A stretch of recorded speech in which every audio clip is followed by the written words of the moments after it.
ओम नमो भगवते वासुदेवाय।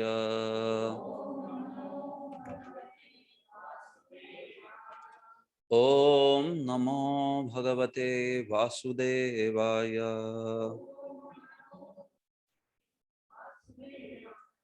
ओम नमो भगवते वासुदेवाय।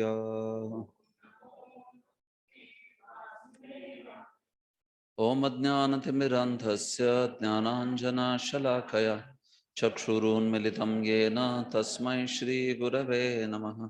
श्रीचैतन्यमनोभीष्टं स्थापितं येन भूतले स्वयं रूपः कदा मह्यं ददाति स्वपदान्तिकं।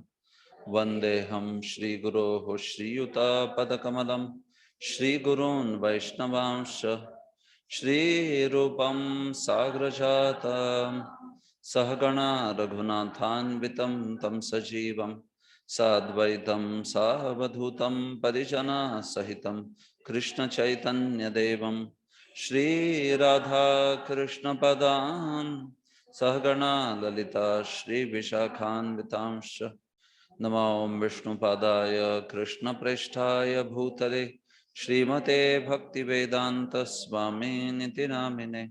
नमस्ते सारस्वते देवे गौरवाणी प्रचारिणे निर्विशेष शून्यवादी पाश्चात्य देशतारिणे। नमो महावदान्याय कृष्ण प्रेम प्रदायते कृष्णाय कृष्ण चैतन्य नामने गौरत्विषे नमः।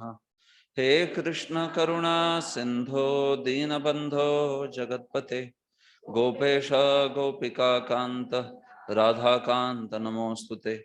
तप्त कांचन गौरांगी राधे वृंदावनेश्वरी वृषभानुसुते देवी प्रणमामि हरिप्रिये। वाञ्छाकल्पतरुभ्यश्च कृपा सिन्धुभ्यैव च पतितानां पावनेभ्यो वैष्णवेभ्यो नमो नमः। जय श्री कृष्ण चैतन्य प्रभु नित्यानंद श्री अद्वैत गदाधर श्रीवासादि गौर भक्त वृंद। हरे कृष्णा कृष्ण हरे हरे हरे राम राम राम हरे हरे। सर्वशास्त्राब्धिपीयूष सर्ववेदैकसत्फल सर्वसिद्धान्तरत्नाढ्य सर्वलोकैकदृक्प्रद सर्वभागवत प्राण श्रीमद्भागवत प्रभो कलिध्वान्तोदितादित्य श्रीकृष्ण परिवर्तित परमानंद पाठाय प्रेमवर्षक्षरायते सर्वदा सर्वसेव्याय श्रीकृष्णाय नमोऽस्तु मे। मदेकबंधो मत्संगिन् मद्गुरो मन्महाधन मन्निस्तारक मद्भाग्य मदानंद नमोस्तुते। असाधु साधुता दायिन् अतिनीचोच्चतारक हानमुंच कदाचिन्मां प्रेम्णार्थकंठयोस्फुर। श्रीमद्भागवत महापुराणम की जय।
यस।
हरे कृष्ण। तो आज के सत्र में स्वागत है आप सबका।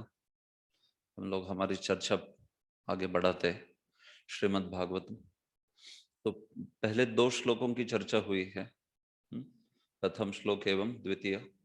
जैसे कि हमने कहा पहले 3 श्लोक जो है मंगलाचरण के, तो इसमें काफी विस्तृत चर्चा है आचार्यों की भी टीकाओं में, और फिर प्रभुपाद जी के भी तात्पर्य, काफी बड़े तात्पर्य लिखे।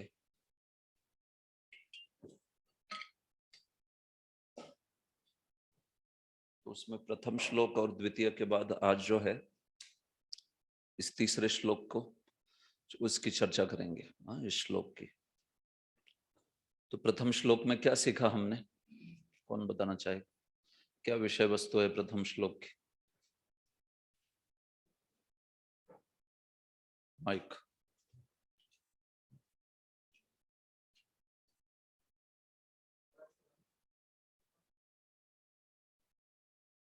प्रथम श्लोक मंगलाचरण में होता वो नमस्कारात्मक था, और दूसरा विषय वस्तु वो प्रोचित कैतवदन। ठीक है। सिर्फ विषय वस्तु बोली है क्या दूसरे में, और कुछ क्या बोला है? और विषय वस्तु निर्देश तो है, और क्या बोला है? नहीं, वो तो विषय वस्तु हो गई उसकी, वो तो एलैबोरेशन आप जो है विस्तृत कर रहे हैं। दूसरे श्लोक में मंगलाचरण होता है एक तो वस्तु निर्देश, और कुछ नहीं बोला दूसरा। हाँ, अनुबंध चतुष्टय। अनुबंध चतुष्टय बोलिए। तो अनुबंध चतुष्टय मतलब उसमें क्या क्या आई 4 चीजें, ऐसे नहीं बताने का। ये क्या होता है, वो कड़प असतो ना, तो सर वैसे नहीं, आप हाथ खड़ा करिए और बोलिए। अन्य कोई अनुबंध चतुष्टय कौन जानता है? अनुबंध चतुष्टय हमने विस्तृत चर्चा की उसकी। अनुबंध चतुष्टय में हमने 4 चीजों की चर्चा की। विषय, वो है भक्ति, परम धर्म, और उसके बाद हमने पात्रता यानी अधिकारी वो कौन है उसके बारे में हमने चर्चा की। निर्मत्सराणाम और सताम, जो प्रदर्शित करता है हिंसा और निरस्त कर्मकांड, इसके परे जाने की बात। और उसके बाद उपरांत हमने चर्चा की संबंध, इसमें प्रतिपाद्य क्या है और प्रतिपादक क्या है। करेक्ट। तो प्रतिपाद्य है परम भक्ति, परम धर्म भक्ति के बारे में, और प्रतिपादक है भागवत। और उसके उपरांत प्रयोजन जो लाभ है वो क्या है? ईश्वर सत्य। तो ईश्वर की क्या होता है ईश्वर? सत्य। सत्य सत्य मतलब सत्य प्रयोजन क्या होता है एग्जैक्टली? प्रयोजन अन्य कोई बोलना चाहेगा? इस माता जी। हाँ, सही है, ये प्रयोजन है। हाँ, भगवान भागवत सुनने की केवल अभिलाषा मात्र से शुश्रूषु, हाँ हमने देखा वो शब्द है कि नहीं, शुश्रूषु यानी जिसकी इच्छा है सुनने की, उस सुनने की इच्छा मात्र से भगवान तुरंत हृदय में अवरुद्ध हो जाते हैं। मतलब क्या, भगवान जो है भी उसके हृदय में ठहरने के लिए तैयार हो जाते हैं। अवरुद्ध तभी हो गए जब व्यक्ति के हृदय में प्रेम रहेगा। प्रेम के सिवा भगवान को रोक नहीं सकता कोई। हाँ, प्रेम रशन, या प्रेम की रस्सी से ही भगवान बांधे जा सकते। लेकिन अवरुद्ध हो जाते, इसका अर्थ क्या है कि भगवान अभी वो भागवत सुनने की इच्छा मात्र से प्रेम का दरवाजा खुल रहा है। हाँ, तो अभी भगवान उस व्यक्ति में भगवान की रुचि हो जाती है और भगवान जो है उसके हृदय में निवास करना चाहते हैं। हाँ, तो इस प्रकार से तो कहने का तात्पर्य यह है कि ये शास्त्र इतना शक्तिशाली है कि इससे भगवान इतने आकर्षित होते हैं कि मानो जैसे ऐसे व्यक्ति को कभी छोड़ते नहीं, अवरुद्ध हो जाते हैं उसके हृदय में। इस प्रकार से तो ये भागवत का विशेष, ये भागवत की विशेषता है। त्रिकांड विशेष विषय जो है, तीनों कांड, उनसे श्रेष्ठता जो है इस प्रकार से बोली गई है। अलग अलग शब्द उसके देखे हमने। तो इस प्रकार से प्रथम श्लोक में नमस्कारात्मक और वस्तु निर्देशात्मक भी वह मंगल करते हुए, दूसरे इसमें खास करके वस्तु निर्देशात्मक मंगल एवं अनुबंध चतुष्टय करते हुए अभी अंतिम तीसरे श्लोक में आशीर्वादात्मक जो है मंगल किया जाएगा। निवेदन करते हुए रसिकता का, रसिकों को, भागवत के जो श्रोता है उनको भी आशीर्वाद जो है वो प्रदान किया जा रहा है कि आप भी रसिक बनेंगे, आपको रसिक बनना है। इस ग्रंथ में जो प्रविष्ट होना चाहता है वो रसिक होना चाहिए, भावुक होना चाहिए। उसके क्या अर्थ है देखेंगे हम लोग, रसिक भावुक आदि शब्दों के। लेकिन ये आशीर्वाद भी दिया जा रहा है कि बनेंगे। अगर कोई सुनते हैं, सुनने की अभिलाषा रखते हैं और फिर सुनते हैं इस शास्त्र को, तो वो भी रसिक जो है वो रसिकता उनमें जागृत होगी। ऐसे तो निवेदन करते हुए भी आशीर्वाद प्रदान किया जा रहा है, इस प्रकार से लिखा गया है श्लोक। ठीक है, तो ये जो तीसरा श्लोक है वो द्रुत विलंबित छंद में बोला है। हाँ, पहले दो श्लोक कौन से छंद में थे? शार्दुल विक्रीडित। अभी तीसरा जो है द्रुत विलंबित छंद है। तो इसमें शुरुआत में थोड़ा फास्ट गाना होता है, बाद में थोड़ा स्लो गाना होता है, द्रुत विलंबित ऐसे। तो ये जो श्लोक है द्रुत विलंबित, तो इसको प्रसिद्ध एक बिल्वा मंगल ठाकुर का श्लोक है, उसमें भी इसको प्रयुक्त हुआ है। मद शिखंडी शिखंड विभूषणम मदन मंथर मुग्ध मुखाम्बुजम नववधू नयनांजन रंजितम विजयताम मम वांग्मय जीवितम। तो ये द्रुत विलंबित है। ऐसे गाया जाता है इसको। निगम कल्पतरोर्गलितं फलं शुकमुखादमृत द्रव संयुतं पिबत भागवतं रसमालयं मुहुरहो रसिका भुवि भावुका। समझ रहे ट्यून? तो ठीक है, आप दोहराइए सब इसको। निगम कल्पतरोर्गलितं फलं निगमकल्पोगलितं फलं शुकमुखादमृत द्रव संयुतं शुकमुखादमृतद्रवसंयुतं पिबत भागवतं रसमालयम् पिबत भागवतं रसमालयम् मुहुरहो रसिका भुवि भावुकाः मुहुरहो रसिका भुवि भावुकः निगमकल्पतरोर्गलितं फलम् निगमकल्पतरोर्गलितं फलं शुकमुखादमृतद्रवसंयुतम् शुकमुखादमृतद्रवसंयुतं पिबत भागवतं रसमालयम्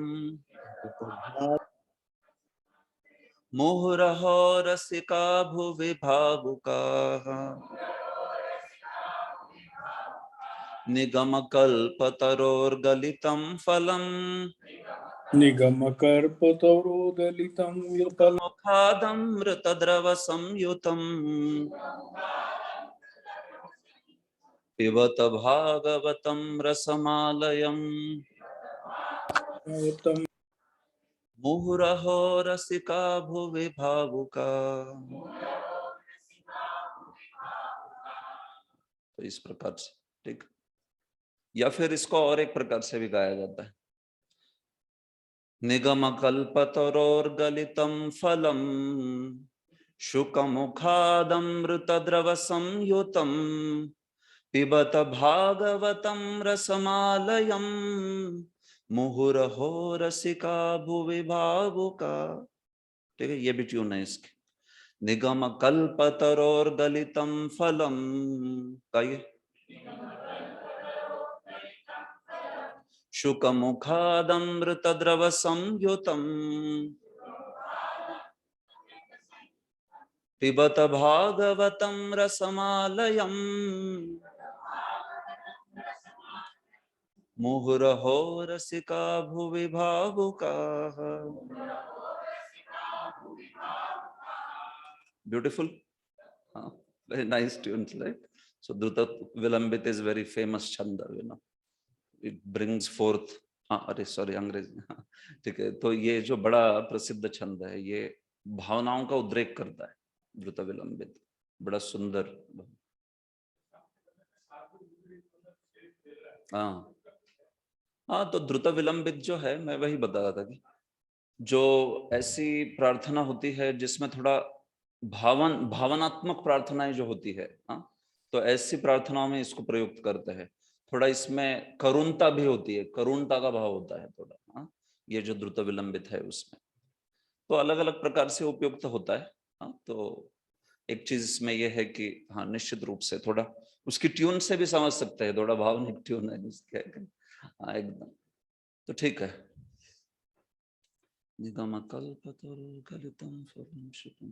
ठीक।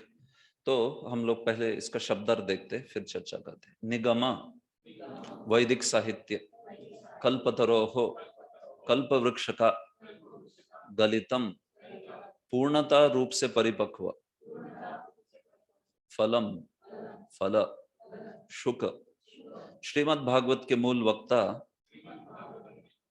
श्रील शुकदेव गोस्वामी के मुखात होठों से अमृत अमृत द्रव तरल अतएव सरलता से निगलने योग्य संयुतम सभी प्रकार से पूर्ण पिबत इसका आस्वादन करो भागवतम श्री भगवान के साथ सनातन संबंध के विज्ञान से युक्त ग्रंथ को रसम रस जो आस्वाद्य है वह आलयम मुक्ति प्राप्त होने तक या मुक्त अवस्था में भी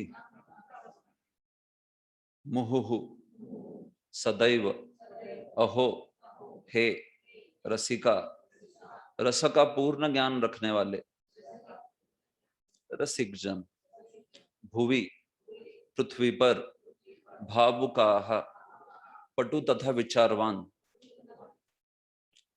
अनुवाद पढ़िए कोई। हे विज्ञ एवं विचारशील जनों, वैदिक साहित्य रूपी कल्प वृक्ष के इस परिपक्व फल श्रीमद् भागवतम का रसास्वादन करो। यह श्रील शुकदेव गोस्वामी के मुख से निसृत हुआ है, अतएव यह और भी अधिक रुचिकर हो गया है। यद्यपि इसका अमृत रस मुक्त जीवों सहित समस्त जनों के लिए पूर्व से ही आस्वाद्य था। ठीक है, तो पहले इस श्लोक के पदों पे चर्चा करते हैं। तो इसमें थोड़े कम पद है, इसलिए इसकी डॉक्यूमेंट मैं कल दे दूंगा आपको पदच्छेद का। मैं समूह भूल गया, लेकिन मैं बता दूंगा ऐसे ही पदच्छेद जो है वो। फिर उसके बाद मैं तात्पर्य के वक्त तो वो डॉक्यूमेंट जो है वो दे दूंगा, तात्पर्य का एनालिसिस के वक्त। ठीक है, तो निगम कल्पतरोर गलितम फलम। हाँ, तो ये श्लोक जो है बोल रहा है कि पहले देखिए, संस्कृत श्लोक में हमेशा क्रियापद सबसे महत्वपूर्ण होता है। क्रियापद अगर आप समझ गए तो फिर श्लोक का अर्थ जो है आसानी से निकल सकता है। तो कभी भी क्रियापद के अनुसार जो है अन्वय किया जाता है, क्रियापद बड़ा जरूरी है। तो इसमें देख के भी आपको क्या लगता है कौन सा क्रियापद है इसमें? पिबत, एग्जैक्टली, पिबत क्रियापद है इसमें। पीजिए, पियो, पिबत बहुवचन में है। तुम सब, आप सब पियो, पिबत, पियो, क्या पियो? तो बाकी सारे शब्द उसी को बोल रहे हैं, जो पीना है ना उसका वर्णन हो रहा है। संबोधन किया है, लेकिन किसको पीने के लिए? तो वो अंतिम लाइन में आ रहा है। अहो हे रसिका, हे भावुका, हे रसिक जनों, हे भावुक जनों, पिबत, पियो। क्या पियो? ये सब बाकी शब्द उसको जो है वर्णित करते हैं। तो भागवत रस पियो, भागवतम रसम। हाँ, पिबत, पियो। किम पिबत? क्या पीना है? भागवतम रसम पिबत, भागवत नाम का रस जो है उसको पियो। हाँ, ये शब्द की बड़ी अनोखी व्याख्या की है।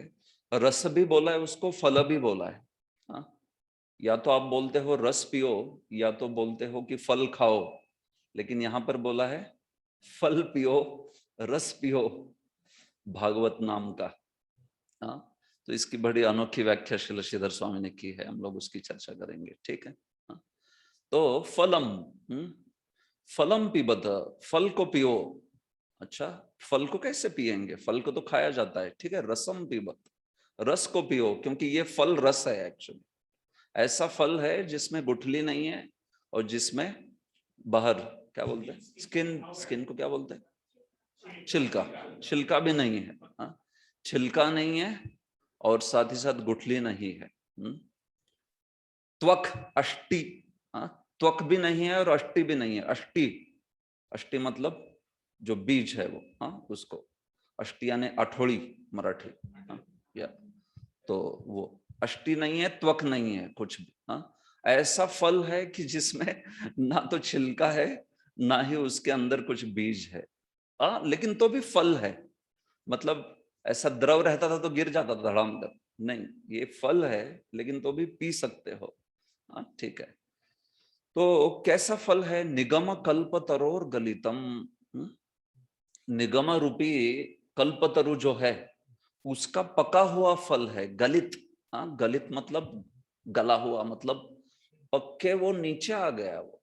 हाँ, ऊपर जो फल होता है उसको गलित नहीं बोलते। हाँ, गलित यानी जो नीचे आ गया है उसको। पका हुआ है वो तो पकवा हो गया, लेकिन गलित यानी नीचे भी आ गया। हाँ, तो निगम कल्पतरोर गलितम फलम। हाँ, तो निगम रूपी कल्पतरु, निगम मतलब वेद, वेद के कल्पतरु में जो सबसे पका हुआ फल है और जो कि यहाँ पर भूवि गलितम, इस भूमि पर गलित हो गया है, पृथ्वी पर आपको प्राप्त हो गया है, ऐसा। तो ऐसा फल, उस फल की क्या विशेषता है? शुक मुखाद अमृत द्रव संयुतम। वो सुखदेव जी के मुख से वो जो है फल आया हुआ है, उसके कारण वो बहुत ही मधुर बन गया है। हाँ, जैसे इस जगत में भी तोता अगर फल को खा लेता है तो क्या होता है, बहुत मधुर हो जाता है। हाँ, बचपन में हम लोग भी जब आम तोड़ते थे तो देखते थे कि उसको, मराठी में शब्द भी है उसको, पाखर खाती ऐसे बोलते हैं उसको, मतलब जिसको पंछी ने खाया है। हाँ, तो वो वाला फल देखते थे, कहाँ पे है वो सबसे बढ़िया है। हाँ, उसको लेना है। तो शुक मुखाद अमृत द्रव संयुतम, सुखदेव रूपी सुख के द्वारा जो पहले से आस्वादित है और उससे बहुत अमृतमय मधुर रस वाला बन गया है। तो ऐसा भागवत रस जो है, फल जो है, उसको पियो, पिबत। कब तक पियो? आलयम, आलयम, लय पर्यंत तक पियो इसको। आलयम का हिमालय दुखालय ऐसा अर्थ नहीं है इधर। कभी कभी लोग ऐसी व्याख्या करते, वो गलत नहीं, गलत है वो। रसम आलयम, वो रसालय नहीं है, रसम आलयम दो अलग शब्द है वो। अगर वैसी व्याख्या करनी है तो शब्द होना चाहिए था रसालय। फिर रसम आलयम, तो आलयम, आ संस्कृत में होता है ना, आ मतलब पर्यंत, आलयम लय पर्यंत, या लय के परे भी। तो लय का क्या अर्थ है? एक अर्थ प्रभुपाद जी कहते हैं मुक्ति। 5 अर्थ है अलग अलग लय के, आलयम इस शब्द के। तो ये बता रहे कि इस भागवत रस का आस्वादन करो, मुक्तिम अपि अभिव्याप्य, मुक्ति के परे भी, मुक्ति प्राप्त होने तक और उसके परे भी भागवत का आस्वादन करो। ऐसे नहीं अद्वैतवादियों की तरह मुक्ति मिलने तक भक्ति करनी है, एक बार मुक्ति हो गई तो भक्ति की क्या जरूरत है। ऐसे तो साधन, वो बोलते साधन मतलब एक्चुअली में साधन, ऐसे साधन ही है, वो टूल है। एक बार आपने साध्य प्राप्त कर लिया तो साधन को त्याग दो, ऐसे बोलते हैं। हाँ, लेकिन ये समझते नहीं कि साधन और साध्य दोनों एक ही है। हाँ, साधन भक्ति है और साध्य भी भक्ति है।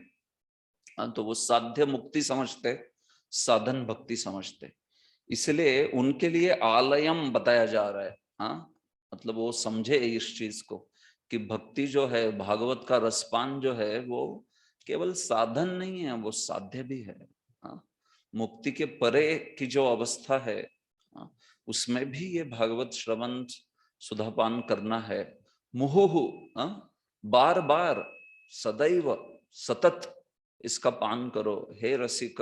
हाँ, रसिक लोगों के लिए बोला जा रहा है। हाँ, रसिक जन, अगर निरस है कोई व्यक्ति तो उसको फिर भागवत में क्या, हाँ, बोलेगा क्या ये बार बार लीला, जिंदगी भर वही लीला सुन रहे हाँ, कुछ।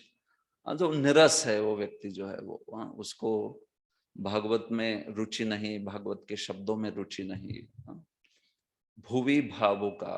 हाँ, तो इस धरातल में ये जो गलित हुआ है, ऐसे इस भागवत फल को, रस को पीजिए हे रसिक जन, हे भावुक जन, क्योंकि ये बड़ा मधुर हो गया है शुकदेव गोस्वामी जी के मुख से स्त्रवित होने के कारण। तो इस प्रकार से इसका बेसिक मीनिंग जो है श्लोक का समझ सकते हैं।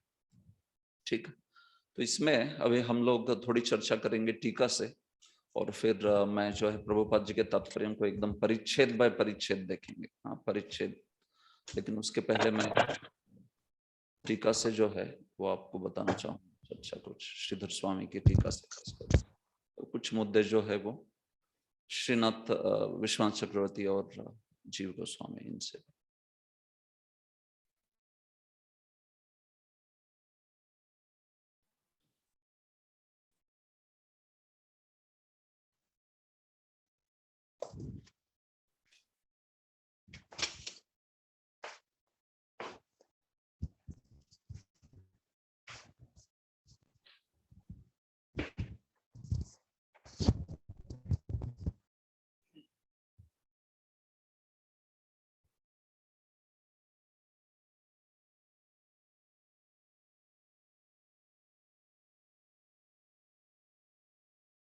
ठीक है, तो श्रीधर स्वामी लिखते हैं कि देखिए, पहले तो इस शास्त्र का सारे शास्त्रों से श्रेष्ठत्व सिद्ध कर दिया है ऑलरेडी।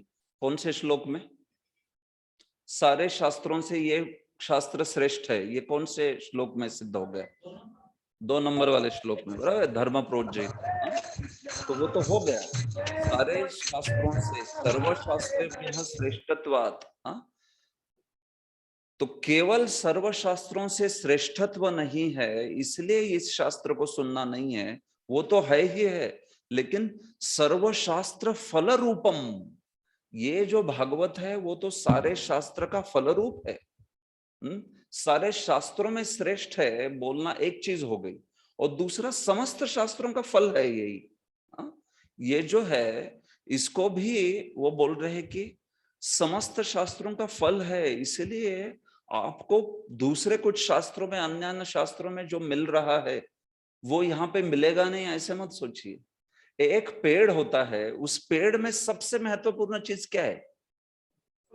फल देने वाला है तो फल ही है, सबसे महत्वपूर्ण है। लेकिन बाकी चीजों का भी कुछ कुछ उपयोग है, लेकिन सबसे महत्वपूर्ण चीज तो फल है पेड़ का।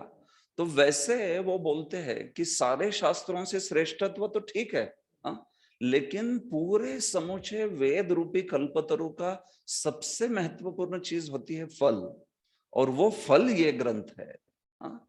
तो आपको लकड़ी चाहिए या आपको पत्ते चाहिए या अन्य अन्य कुछ चाहिए जो कल्पतरु है उससे, तो वो तो आप ले लोगे, लेकिन मैं कह रहा हूं कि फल जो है वो सबसे महत्वपूर्ण फल, वो जो है वो ये ग्रंथ है।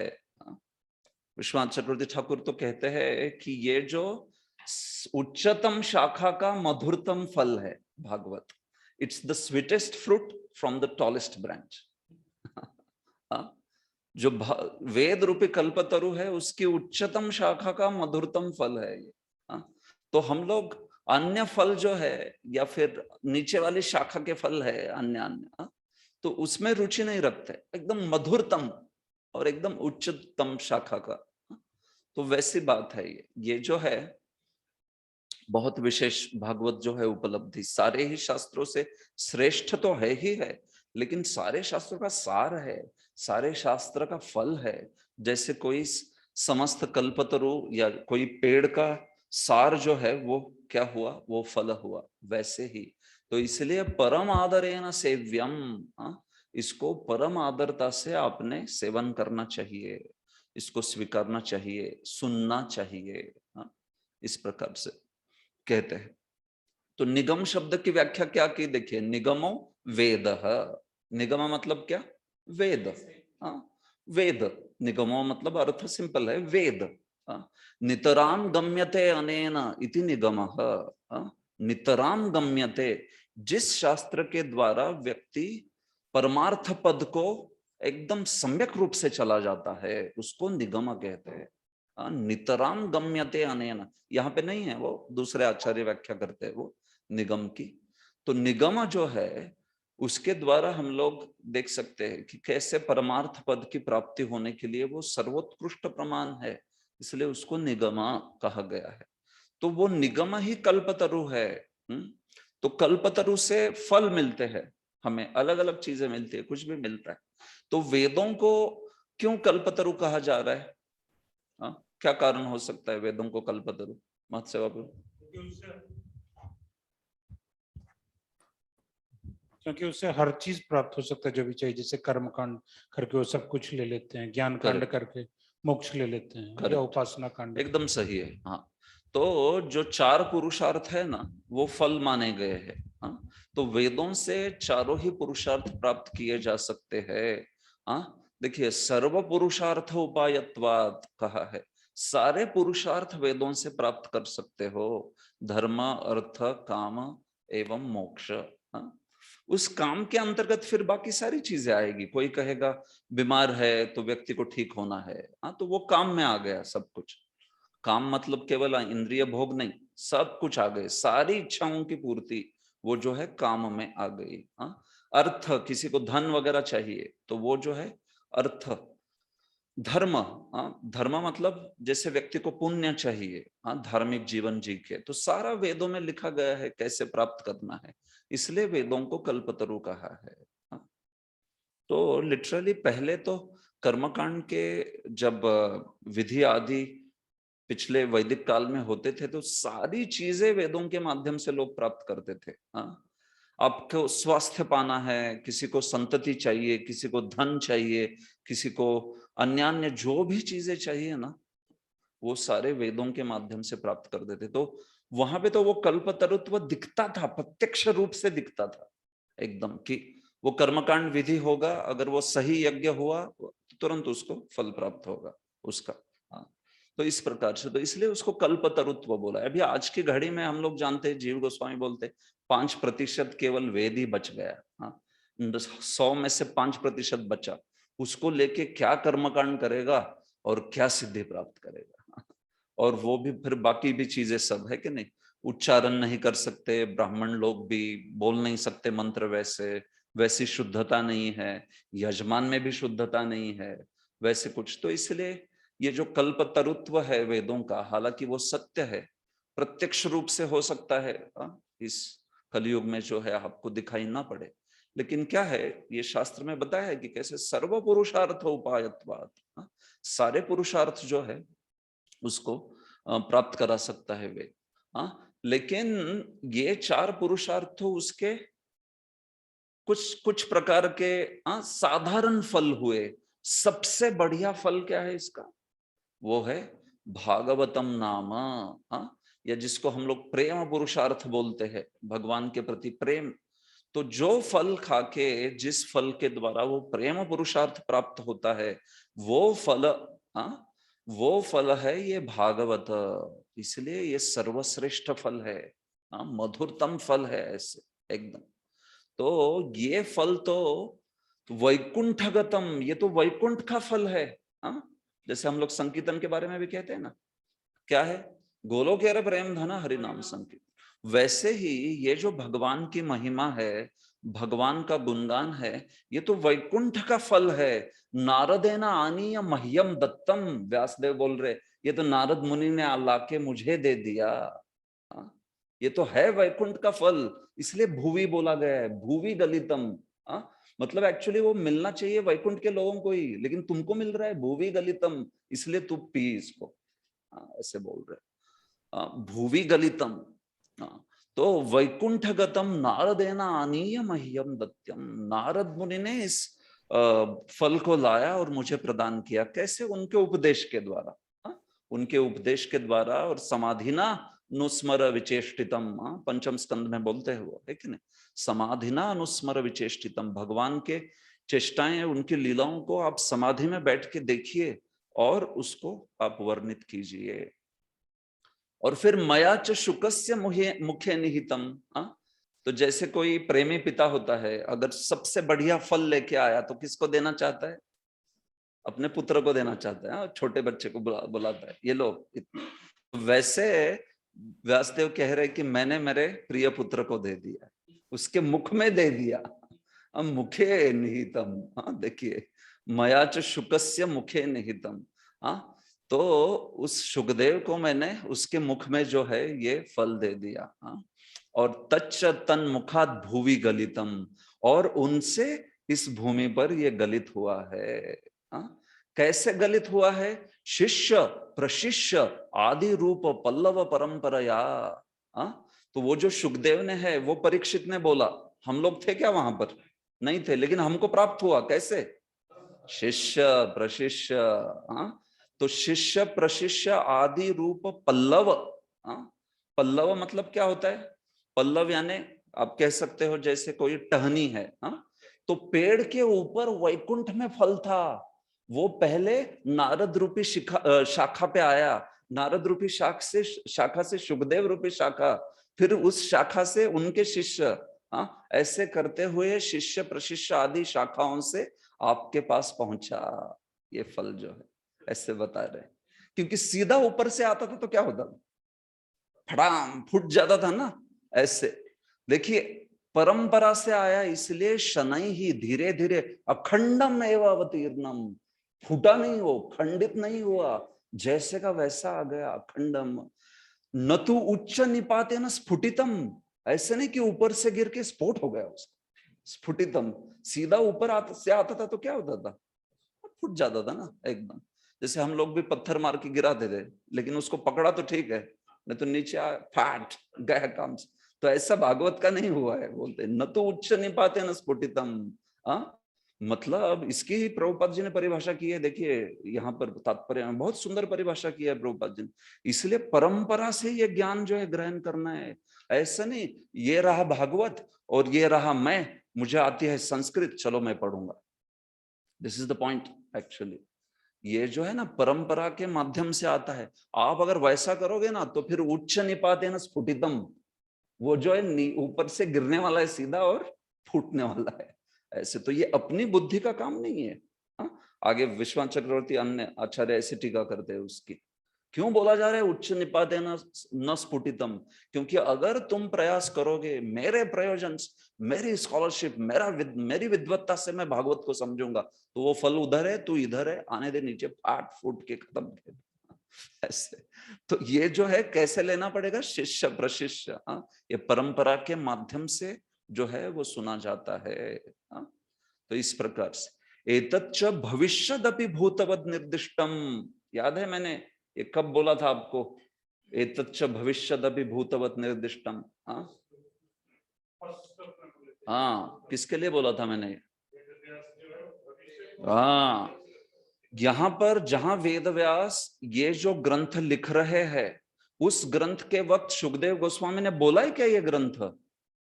तब बोला है सुखदेव गोस्वामी ने? अरे सुखदेव को सिखाया ही नहीं तो बोला कहां से? तो सुखदेव गोस्वामी ने तो अभी तक बोला ही नहीं है ग्रंथ। फिर व्यासदेव कैसे बोल रहे कि शुक मुखाद अमृत द्रव संयुतम? ये तो अभी लिख रहे हैं ना श्लोक। हाँ, तो और लिख रहे शुक मुखाद अमृत द्रव संयुतम। हाँ, तो आगे तो सुखदेव अभी पहले लिखेंगे 18,000 श्लोक, फिर सुखदेव को बुलाने के लिए वो भेजेंगे वो लोगों को, फिर सुखदेव आएंगे, फिर उनको सिखाएंगे, फिर उसके बाद में कई सालों बाद वो परीक्षित को बोलेंगे, फिर उसके बाद बोलना चाहिए शुक मुखाद अमृत द्रवसम। पहले ही बोल दिया एतच्च भविष्यदपि भूतवत निर्दिष्टम, हालांकि ये भविष्यत है, इसको भूतकाल की तरह बोला गया है। देखो कितना क्लियर है, चीजें एकदम क्लियरली बता रहे, ये भविष्य में होने वाला है सुखदेव जी का बोलना, लेकिन तो भी भूतवत निर्दिष्टम, भूतकाल की तरह उन्होंने बोल दिया इसको। क्यों ऐसे बोल दिया?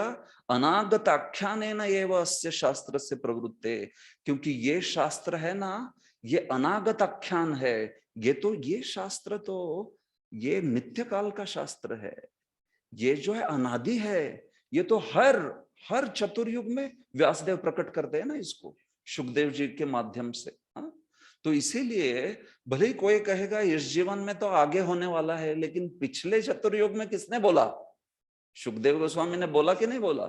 इसलिए वो ऐसे बोल रहे, अनागत आख्यान एव से शास्त्र से प्रवृत्ते, ये शास्त्र जो है अनागत आख्यान है, ये नित्य शास्त्र है। हर चतुर्युग में व्यासदेव आके द्वापर युग के अंत में जो शास्त्र है, उन शास्त्रों को क्या करते हैं, वे जो है लिख डालते हैं। तब तक वो मौखिक परंपरा होती है, लेकिन उस वक्त वो जो है सारे के सारे 9 अब्ज श्लोक वेदों के लिख देते हैं, 1 अब्ज श्लोक जो है शतकोटि प्रविस्तरम पुराणों के लिख देते हैं। वो जो है पुराण ब्रह्म लोक में होता है, उसमें से 4 लाख निकाल के इस जगत के लिए पुराण देते हैं, 1-1.5 लाख निकाल के इतिहास दे देते हैं। दिस इज द विधि, ऐसे करते हैं वो हर चतुर्युग में। तो इसीलिए ये अनागत आख्यान है, ये नित्य शास्त्र है, लेकिन तो भी क्या इस लीला में वो भविष्य में हुआ कि अभी होने वाला है? भविष्यद, सीधा सीधा बोला है, एतच्च भविष्यदपि, ये सुखदेव गोस्वामी भविष्य में बोलेंगे, लेकिन उसके पहले व्यासदेव भूतवत निर्दिष्टम, व्यासदेव ऐसे लिख रहे हैं जैसे ये भूतकाल में हुआ। क्यों? क्योंकि भविष्य को देखते हुए लिख रहे, आगे देखते हुए वो लिख रहे। ऐसे लिख रहे हैं मानो जैसे वो कब लिख रहे हैं, वो जो सुखदेव जो सूत गोस्वामी है, उन्होंने नैमिषारण्य के साधुओं को बोलने के बाद मानो ऐसा लगता है कि वो लिख रहे हैं, लेकिन ऐसा नहीं है, वो पहले ही लिख रहे हैं, सब आगे देखते हुए। तो इस प्रकार से ये श्रीधर स्वामी का यहाँ पे मुद्दा है, एतच्च भविष्यदपि भूतवत निर्दिष्टम। तो इसलिए चूंकि ये सुखदेव गोस्वामी जी के मुख से आया है, उन्होंने बोला, तो खास करके ये बहुत मधुर बन गया है उससे। अतएव अमृत रूपेण द्रवेण संयुतम, वो जो उनके मुख से आया ना, उसके कारण वो अमृत जैसा बन गया है। कैसे? तो दृष्टांत देते हैं, लोके ही शुकमुख स्पृष्टम फलम अमृतमेव स्वादो भवति इति प्रसिद्धम। अरे प्रसिद्ध ही है, लोक में भी, इस जगत में भी प्रसिद्ध है कि तोते के द्वारा स्पृष्ट हुआ फल जो है अमृतमेव स्वादु भवति, अमृत के जैसा स्वादु बन जाता है। एकदम सिंपल संस्कृत है, समझ रहे ना? थोड़ा भी अगर कोई फॉलो कर सकता है तो श्रीधर स्वामी की संस्कृत इतनी सरल है।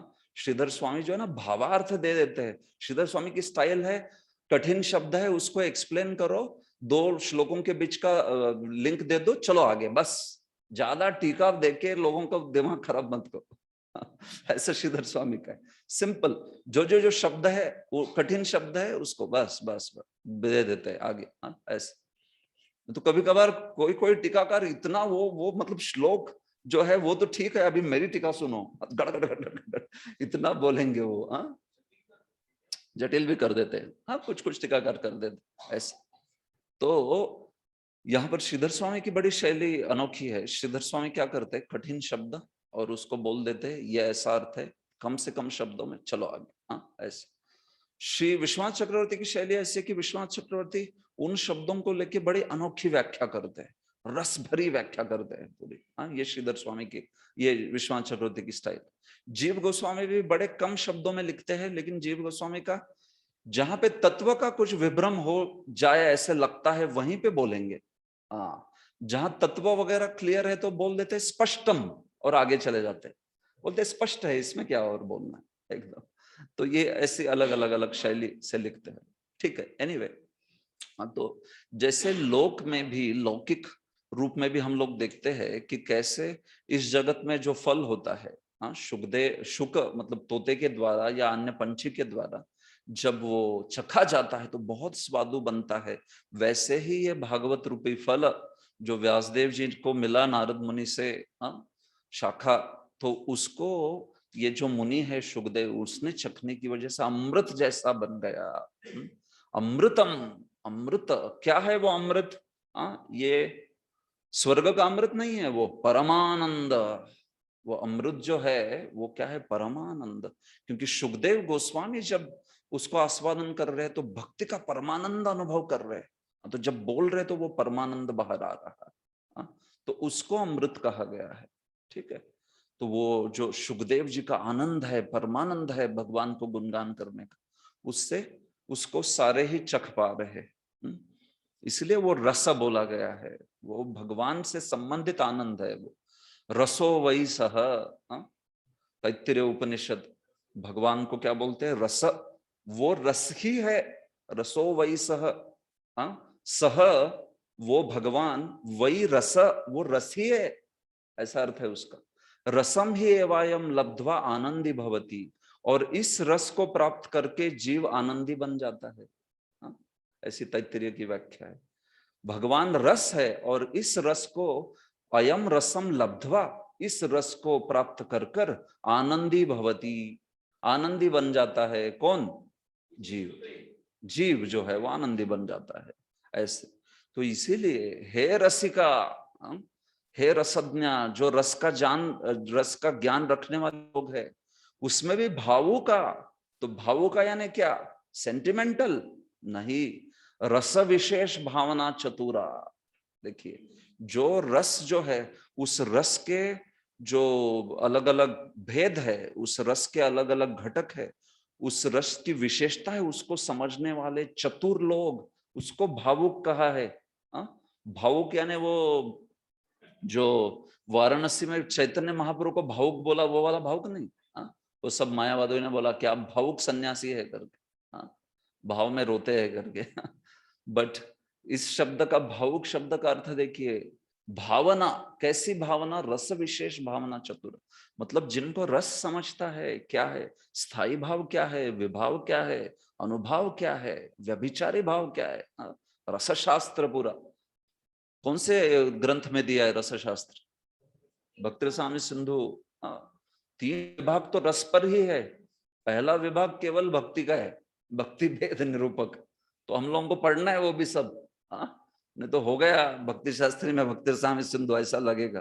वो तो केवल एक भाग पढ़ लिया हमने, आगे के 3 भाग हमारे लिए ही है, हम लोगों के लिए ही है। वो भी उसमें कितना रस का निरूपण किया गया है, एकदम जबरदस्त। रस क्या है? रस इतनी बड़ी कंसेप्ट है एक्चुअली। रस जो है वो ना, वो तो हम लोग बोलते बोलते ऐसे ही उपयोग में कर लेते हैं। वो उसका थोड़ा अलग रस है, ऐसे बोलते हैं ना, प्रभु जी उसका थोड़ा रसा अलग है, उसको पता नहीं वो रस क्या है, इसलिए रस उपयुक्त कर रहा है वैसा।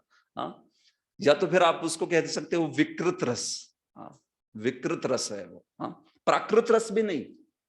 देखिए, भक्ति रस, प्राकृत रस और विकृत रस, ऐसा होता है। तो भक्ति रस जो है वो तो भाव के प्लेटफॉर्म के बाद ही आता है।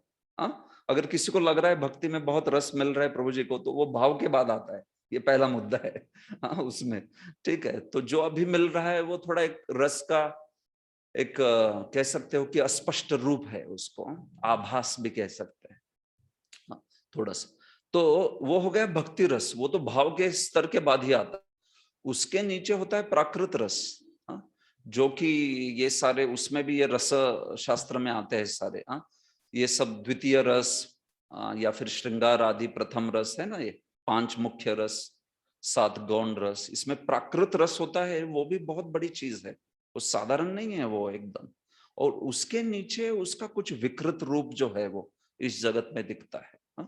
प्राकृत रस के भी पान के लिए व्यक्ति को सत्वगुण का उद्रेक होना चाहिए, ऐसा रस शास्त्रज्ञ लिखते हैं। इसलिए ये रस जो है ना, ये स्वर्ग विर्ग के लोग जो है उसको, उनको समझता है वो रस क्या है करके। इधर जो रस के नाम पे चल रहा है वो सब विकृत रस है, प्राकृत रस भी नहीं है वो। और भक्ति रस तो दूरी, वो तो बहुत ऊंची चीज होगी, समझ रहे? हाँ तो ठीक है, वो आगे देखेंगे उसको। हाँ तो आएंगे वो तात्पर्य में, देखेंगे हम उसको, ठीक है। तो भावुका शब्द से रस विशेष भावना चतुर, रस का जो विशेषता है उसको जो चखने में बड़े चतुर है, ऐसे लोगों को बोला जा रहा है। फिर से ये जो है भागवत की वास्तविक पात्रता है, देखा जाए तो हम लोग जो है भले ही स्तर पर नहीं है, लेकिन भागवत हमें आमंत्रण दे रहा है, न्योता दे रहा है कि आइए और इस प्रकार के रसिक बनिए, तब फिर आप भागवत का पान कर सकते हो। अहो भुवि गलितम इति अलभ्य लाभोक्ति, अरे ये फल जो है वैकुंठ के लोगों के लिए होता है, भूवि इधर भूमि पे गिर गया, अलभ्य लाभ, अलभ्य लाभ समझते हो ना, अलभ्य लाभ, ये अलभ्य लाभोक्ति ऐसे कहा है।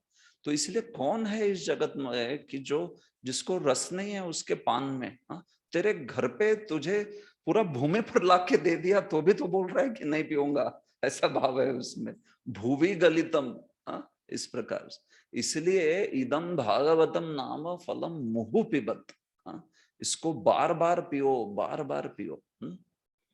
ननु आक्षेप, क्वेश्चन में भी रेज्ड, क्या त्वग अष्ट्याधिकम विहाय फलाद रस पीयते कथम, अरे फल की बात करते हैं तो उसमें तो छिलका होता है, उसमें तो अष्टि होती है, बीज होता है, तो फिर फल को पियो कैसे बोल रहे हो?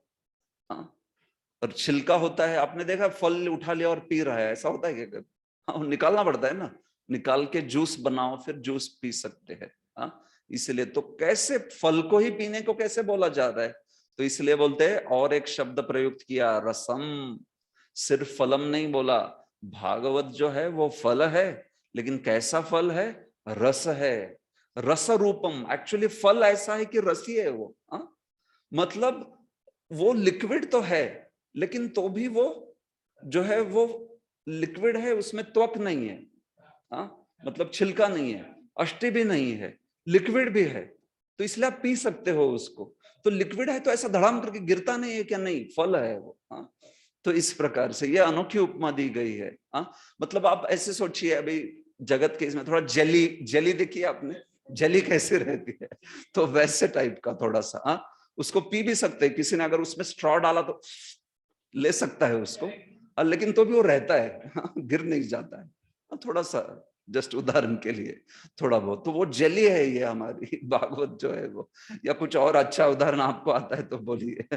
तो जो भी है, मुद्दा ये है, रस और फल, ये दोनों शब्द प्रयुक्त करने से मुद्दा ये हो रहा है यहाँ पर कि भागवत में हेयांश, मतलब जिसको त्यागना है, देखिए त्वग अष्ट्याद हेयांश से अभावात, देखिए ये शब्द का थोड़ा संस्कार हो जाएगा आपके ऊपर, इसलिए मैं बता रहा हूं।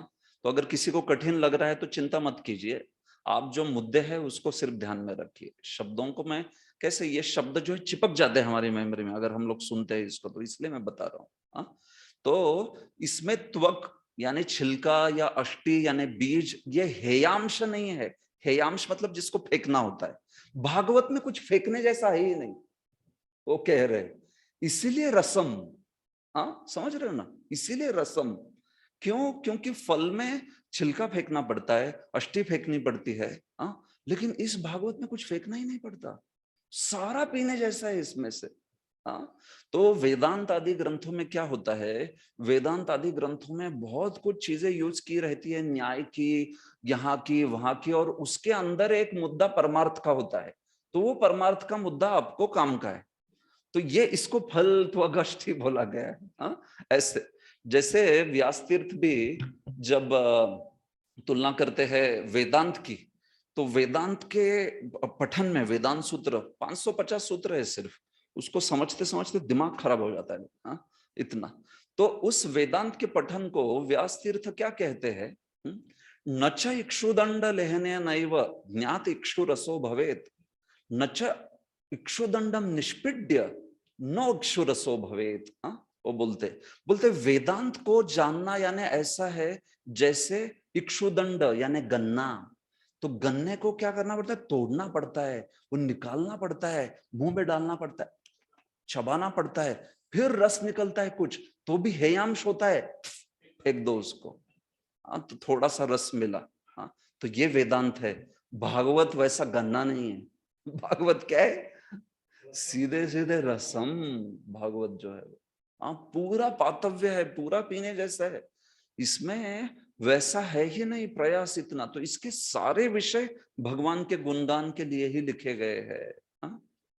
सारे देखिए, भागवत जो है समस्त गुणगान ही है। भागवत भगवान का, जहां आपको लगता है कि कुछ ऐसा सिद्धांत बोला जा रहा है कर्मकांड आदि वगैरह का, वो भी वहां पर कर्मकांड के प्रतिपादन के लिए बोला ही नहीं जा रहा, उसके खंडन के लिए बोला जा रहा है।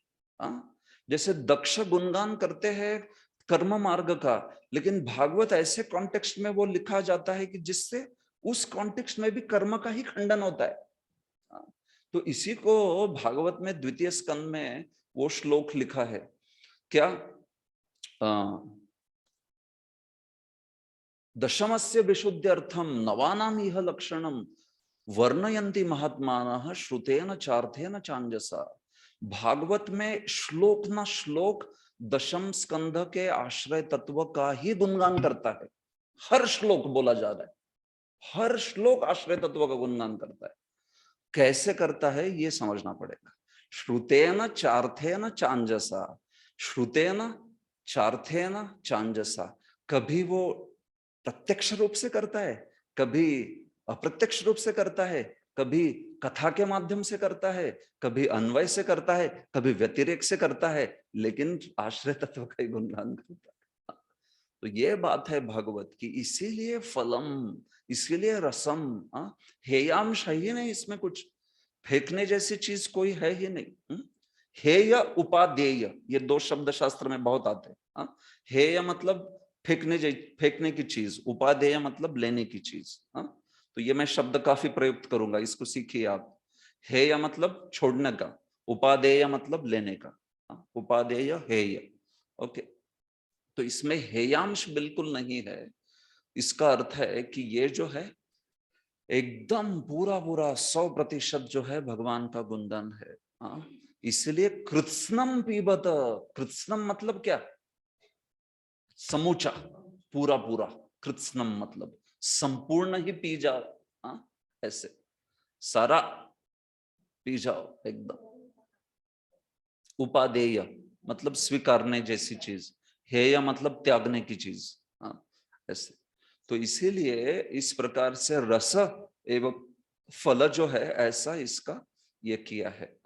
अगर सिर्फ बोलते थे भागवतम फलम पीबत, तो लोग बोलते थे फल को पीने को बोल रहे, थोड़ा दोष लगता है रचना में। और सिर्फ बोलते थे रसम पीबत, तो कोई बोलता था रसम, रसम को पकड़ू कैसे? ऐसा द्रव है और उसको बोला पकड़ के पियो, फिर ऐसे तो नहीं। तो इसलिए फलम रसम, दोनों उसमें भाव है। मतलब क्या, उसको पिया भी जा सकता है और साथ ही साथ वो रस है, तो लिटरली मतलब रस के जैसा है, उसमें कुछ हेयांश नहीं है। विश्वनाथ चक्रवर्ती ठाकुर तो इतना बढ़िया टीका करते हैं, बोलते सुखदेव रूपी तोते ने उस जली में, उस रस में चंचवा अपनी चोंच से छिद्र भी कर दिया है, उसमें स्ट्रॉ डाल के पीते रहो। ऐसी परिभाषा की है उन्होंने एकदम। स्व चंचवा छिद्रम अपि कृतम, ऐसे छिद्र बना दिया है उन्होंने। अब साथ मुंह लगाओ उसे, फिर एकदम ऐसे। मतलब उन्होंने अपने मुख से भागवत के रस को निकाल के आपको बना दिया पीने के लिए ऐसे। तो इसीलिए इस प्रकार से रसम एवं फलम, ये दोनों चीजें जो है वो बोली गई है एकदम। फल से क्या बोल रहे? पाना असंभवो। फल, सिर्फ फल बोलते थे तो पिएंगे कैसे? पान असंभव हो जाता था पीना, और हेयांश प्रसक्ति भी, और फल मतलब फेंकने वाली चीज भी आ गई, इसलिए सिर्फ फल नहीं बोला। और सिर्फ रस बोलते थे तो गलितस्य रसस्य पातुम अशक्यत्वात्। जो गलित रस है उसको पीना अशक्य है, इसलिए केवल रस नहीं बोला, इसलिए केवल फल नहीं बोला। कितना मीनिंग है देखिए, फल और रस शब्द से। नहीं तो फिर हम लोग सिर्फ सोचते थे फल, भागवत पका हुआ फल। क्यों फल? क्योंकि उसमें हेयांश नहीं है। इस प्रकार से तो ऐसे न च भागवत अमृत पानम मोक्षे पी त्याज्यम। ये जो भागवत अमृत पान है, पिबत, कब तक पीना है? आलयम, आ पर्यंत, चंद्र सूर्य नांदो बोलते हैं ना, चंद्र सूर्य होने तक। वैसे आ है ये भी, आलयम मतलब लय पर्यंतम। लय कहते हैं मोक्ष को। देखिए, आलयम लयो मोक्ष, सीधा मीनिंग देते हैं वो। अगर आपको मैंने टीका की शैली पढ़ा दी, अगर आपको थोड़ा संस्कृत आता है, धड़ धड़ समझने लगेगा आपको कैसे मीनिंग लिखते हैं वो। ऐसे बस थोड़ा विभक्ति आना चाहिए, विभक्ति समझनी चाहिए आपको क्या है करके, फिर विभक्ति आ गई तो आप टीका पढ़ सकते हो आराम से। ठीक है, एनीवे, तो आलयम अभिविधो आकार, अभिविधि के लिए आकार प्रयुक्त किया है। मतलब क्या? लय पर्यंतम, लय पर्यंत नहीं, लय को पार करके आगे भी। लयम अभिवाप्य, मोक्ष पर्यंत नहीं, मोक्ष प्राप्त करने तक भागवत सुनेंगे। अद्वैतवादी बोलता है ना, मोक्ष तक भक्ति करो, एक बार मोक्ष हो गए तो क्यों। ऐसे एकदम। तो वैसे नहीं है, लयम अभिवाप्य कहा है, लय को इंक्लूड, समाविष्ट करके आगे उसके, यहां तक ऐसे। तो इसीलिए नहीं इदम स्वर्गादि सुखवत मुक्त ही उपेक्षते। इसलिए स्वर्ग के धर्मार्थ काम की तरह मुक्त लोगों के द्वारा इसकी उपेक्षा नहीं की जानी चाहिए। मुक्त भी इसको पीते हैं, मुक्त भी इसमें रुचि रखते हैं। न उपेक्षते किंतु सेव्यते एव, सेवा की ही जाती है इस भागवत की, श्रवण करते हैं। वक्ष्यते ही बोला ही है ना, आत्मा रामाश्च मुनयो निर्ग्रंथा प्युरुक्रमे कुर्वन्ति हेतु किम भक्ति इत्थम भूत गुणो हरि। क्या बोल रहा है वो श्लोक? आत्माराम जीव भी, मुक्त जीव भी भगवान की भक्ति जो है उसको, भगवान के हरि के गुणों को सुनते हैं और अहेतु की भक्ति करते हैं। ऐसे हरि में गुण है, ऐसे इत्थम भूत गुणों, ऐसे इत्तम भूत गुणों से बने हैं हमारे हरि कि जो आत्माराम लोग है वो निर्ग्रंथ है, सारी ग्रंथियां, सारे आसक्तियां तोड़ दिए उन्होंने। विश्वनाथ चक्रवर्ती कहते हैं निर्ग्रंथा, जिन्होंने सारे ज्ञान के, कर्मकांड के ग्रंथ पढ़ना बंद कर दिया है, निर्ग्रंथा उनकी परिभाषा हमेशा अलग ऐसे।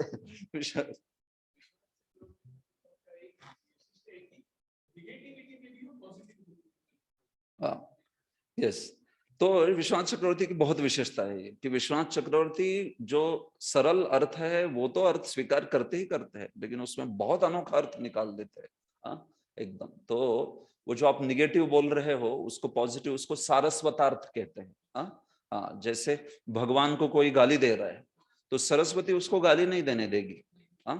सरस्वती तो वो जो भी बोलेगा, सरस्वती उसका तुरंत अर्थ जो है वो दूसरा दे देगी। तो वो सरस्वती को पता है और भगवान को पता है, हमें नहीं पता ना, वो विश्वनाथ बताते हैं, विश्वनाथ चक्रवर्ती कि सारस्वतार्थ तू सुन भाई, ये अर्थ है इसका। तो स्तब्धम बालिशम वाचालम, इंद्र बोलता है ना कृष्ण को, तो इंद्र वाचाल बोल रहा है कृष्ण को, बालिश बोल रहा है, स्तब्ध बोल रहा है, तो ये सहन नहीं होता सरस्वती को। तो सरस्वती बोलते हैं अभी सुनो मीनिंग स्तब्ध की, वाचाल के अर्थ सुनो, बालिश का अर्थ सुनो। बालिश यानी उनका बालक की तरह निष्पाप हृदय है वो बालिश। ऐसे एकदम। स्तब्ध यानी अपनी बुद्धि से जो अन्यों को स्तब्ध बना देते हैं, ऐसे। अज्ञा, ऐसा ज्ञान है कि जिनको कोई नहीं समझ सकता। अज्ञा, ज्ञायते केनापि न, जो किसी के भी द्वारा समझे नहीं जा सकते, अज्ञ। तो ऐसा इसको कहते हैं सारस्वतार्थ। और ये विश्वनाथ चक्रवर्ती की विशेषता है। वैसे तो ये श्रीधर स्वामी की भी विशेषता है, ये सारस्वतार्थ का कई सारे आचार्य बताते हैं सारस्वतार्थ, उसको सारस्वतार्थ कहते। तो मुद्दा ये है कि इस प्रकार से आत्मा रामश्च मुनयो निर्ग्रंथा प्युरुक्रमे। यस, निर्ग्रंथ मतलब जो हृदय के ग्रंथियों से मुक्त है, मतलब सारी आसक्तियां छूट गई। तो वो ग्रंथि, यस। तो गांठ नहीं है हृदय में, कोई भी काम क्रोध मोह सब चला गया, शुद्ध है पूरी तरह से, वो निर्ग्रंथ। ऐसे तो ऐसे आत्माराम भी भगवान की भक्ति करते हैं। और सीधा सीधा उसका सबसे बड़ा उदाहरण तो यही पर है, कौन? सुखदेव, उसके लिए तो सारा भागवत लिखा गया। ये श्लोक दिखाने के लिए जीव गोस्वामी बोलते हैं, ये श्लोक का जो पुष्टि करने के लिए सुखदेव गोस्वामी को भागवत का ये बनाया गया प्रवक्ता। क्योंकि सुखदेव गोस्वामी तो जन्म से ही क्या थे, मुक्त थे, आत्माराम थे, ब्रह्म स्तर पर थे, है कि नहीं।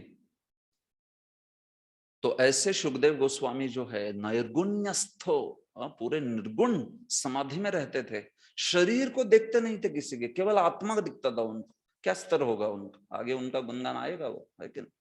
तो ऐसे व्यक्ति भी भगवान के गुणों से पूरी तरह से आकर्षित हो गए और आके कृष्ण की भक्ति जो है उसमें, तो ये तो लीला है, आप जानते हैं सुखदेव गोस्वामी तो भगवान के पार्षद है। बट ये लीला केवल क्यों की गई है, तो इस कारण आत्मा रामश्च मुनयो श्लोक की पुष्टि करने के लिए उस प्रकार की लीला जो है वो की गई है। ठीक है, तो ये श्रीधर स्वामी की कमेंट्री थोड़ी सी मैं आपको विस्तार से समझा दिया। अभी मैं श्रील जीव गोस्वामी और विश्वनाथ चक्रवर्ती के मुद्दे बताऊंगा फटाफट। ठीक है, उसको इस विस्तार से जाएंगे तो मैं बोला ना अपना कोर्स 6 साल का हो जाएगा ऐसे। और फिर अंत में प्रभुपाद जी के परिच्छेद बाय परिच्छेद आप देखते बता दोगे, ये हाँ ये श्रीधर स्वामी का मुद्दा, ये यहाँ खट खट खट खट खट। इसलिए मैं ऐसे सिखा रहा हूँ, पहले ये बता रहा हूँ ताकि आपको तुरंत दिख जाए प्रभुपाद कितना 100% आचार्यों को लेके चलते हैं, एकदम पूरे सारे आचार्यों को देखते हुए जानते हुए फिर अपना तात्पर्य जो है वो लिखते हैं। हाँ, तो ये बात है प्रभुपाद जी के इसमें। प्रभु जी बोल रहे 6 साल लगने दो। ठीक है, हम लोग कुछ रसिक लोगों का अलग ग्रुप बनाते हैं ऐसे। ठीक है, वैसे मेरा एक विचार है कि थोड़ा प्रभुपाद जी के तात्पर्य, मतलब जैसे हमारा प्रथम स्कंद हो जाएगा ना, तो प्रथम स्कंद के प्रभुपाद जी के तात्पर्य एकदम गहराई से हम लोग पढ़ने के बाद में मैं प्रथम स्कंद की विश्वनाथ चक्रवर्ती की, श्रीधर स्वामी की और जीव गोस्वामी की टीकाओं का एक अतिरिक्त सत्र प्रारंभ करूंगा। तो प्रभुपाद के तात्पर्य अभी अच्छे से पढ़ लिया आपने, तो प्रथम स्कंद पे केवल ये 3 टीकाएं भी सीखेंगे। जिनके पास इच्छा है, जिनके उदर में अग्नि है उतना और चाहते हैं, ऐसे सारे लोग जो है आपका स्वागत है वहां पर एकदम इस प्रकार से। लेकिन पहले प्रभुपाद जी के तात्पर्य अच्छे से समझ लेंगे। और वैसे भी वो बताते बताते मैं आपको बहुत सारे मुद्दे तो बता ही रहा हूँ। श्रीधर स्वामी तो प्रैक्टिकली हम लोग पूरी देख रहे हैं, है कि नहीं, और बाकी विश्वनाथ चक्रवर्ती वगैरह थोड़ा थोड़ा समझा रहा हूं मैं। ठीक है ऐसे। तो अभी विश्वनाथ चक्रवर्ती देखिए क्या लिखते हैं। विश्वनाथ चक्रवर्ती कहते हैं कि इसके पहले वाले श्लोक में भगवान जो है, ओके ठीक है, मैं विश्वनाथ चक्रवर्ती की, ठीक है,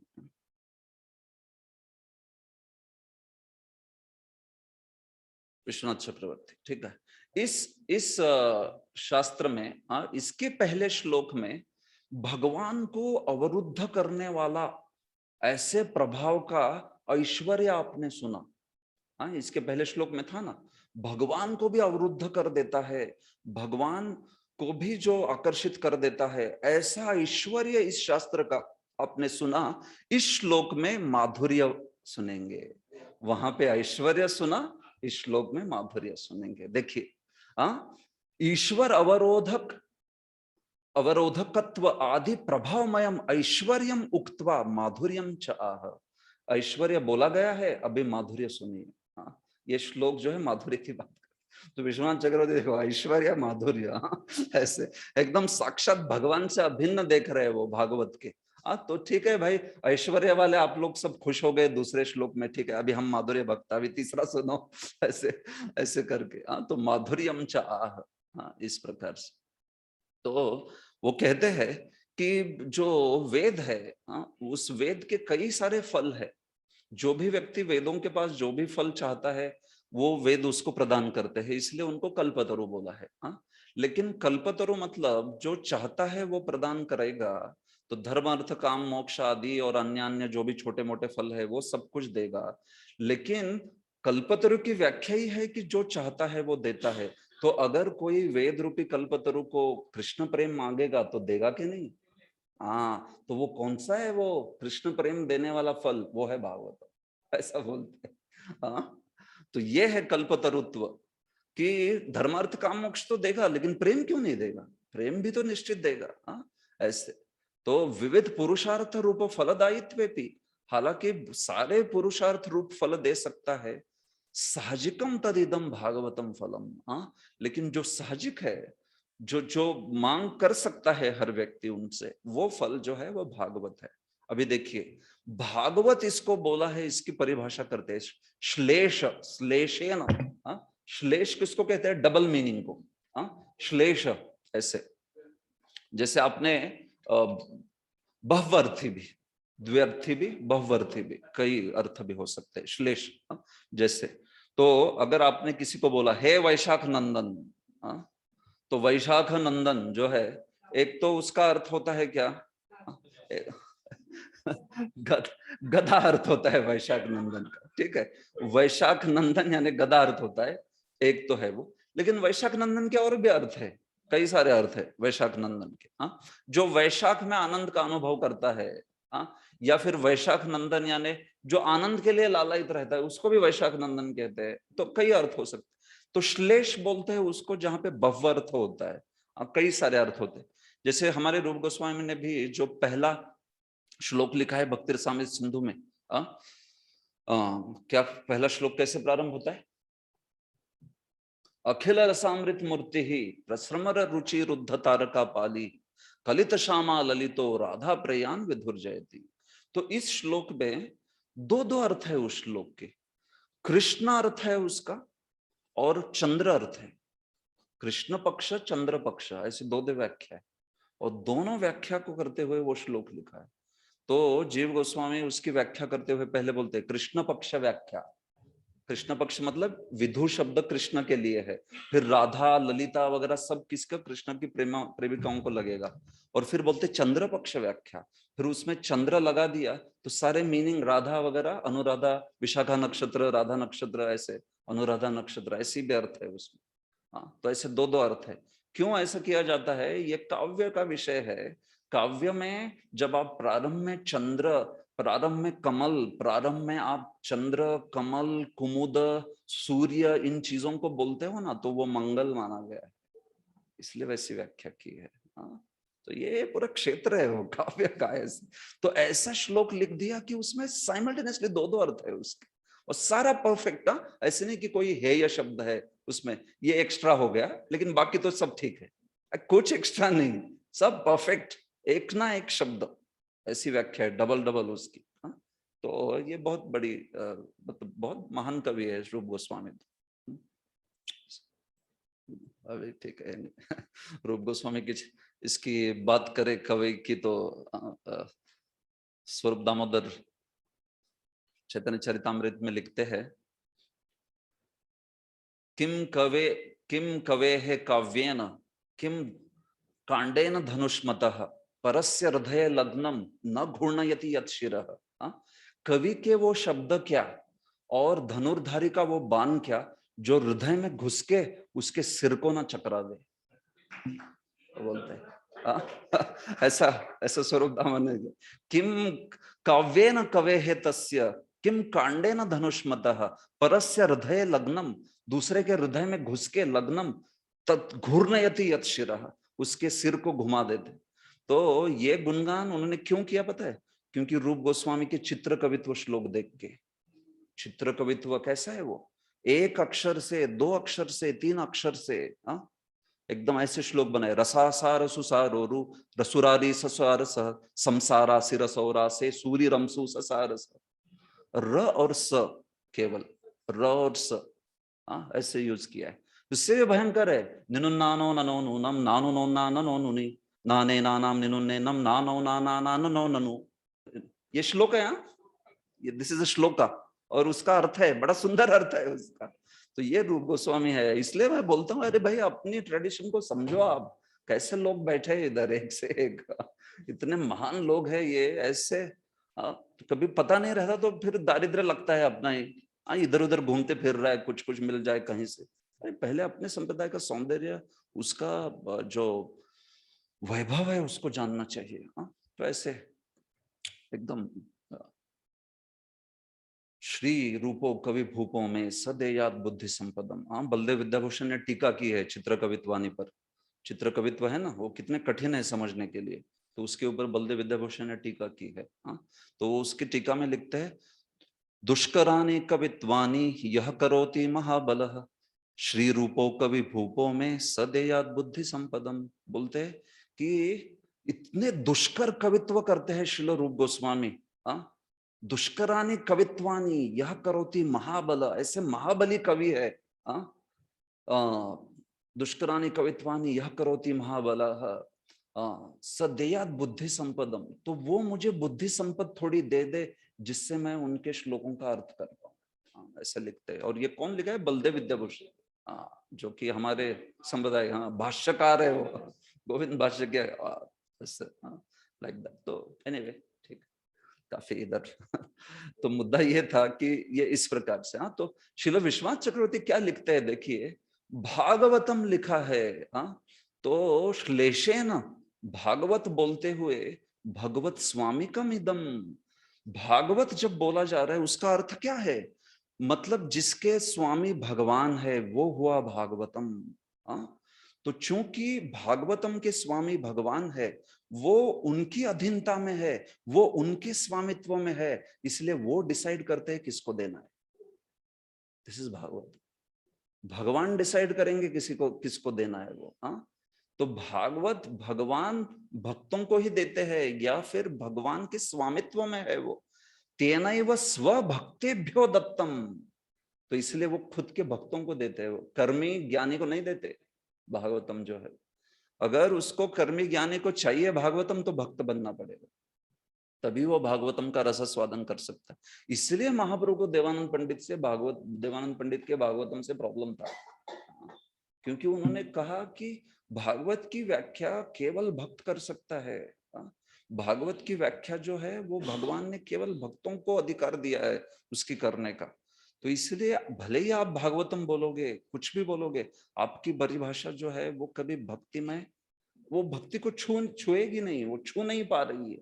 इसलिए किसी के हृदय में उसका ये नहीं हो रहा है बिल्कुल भी प्रभाव। तो हालांकि भागवत की व्याख्या कर रहे हो, लेकिन क्यों ऐसा? क्योंकि वही वो जो अपराध हुआ था उनका श्रीवास पंडित के चरणों में, तो इसलिए महाप्रभु ने वैसे उनको बहुत कड़े शब्द कहे कि आपके भागवत जो है मुझे फाड़ने का मन करता है, आप जैसा भागवत बोलते हो उससे। क्यों? क्योंकि उसमें भक्ति का भाव नहीं। तो मुद्दा क्या है? स्वभक्तेभ्यः दत्तम। वो भागवत भगवान का है वो, इसलिए वो अपने भक्तों को ही देते हैं ऐसे। तो इसलिए अन्य कोई प्रकार से इसको प्राप्त करने की शक्ति किसी में नहीं है। ये मुद्दा है ऐसे, ठीक है। गलितम वृक्ष पक्वतया स्वयमेव पतितम।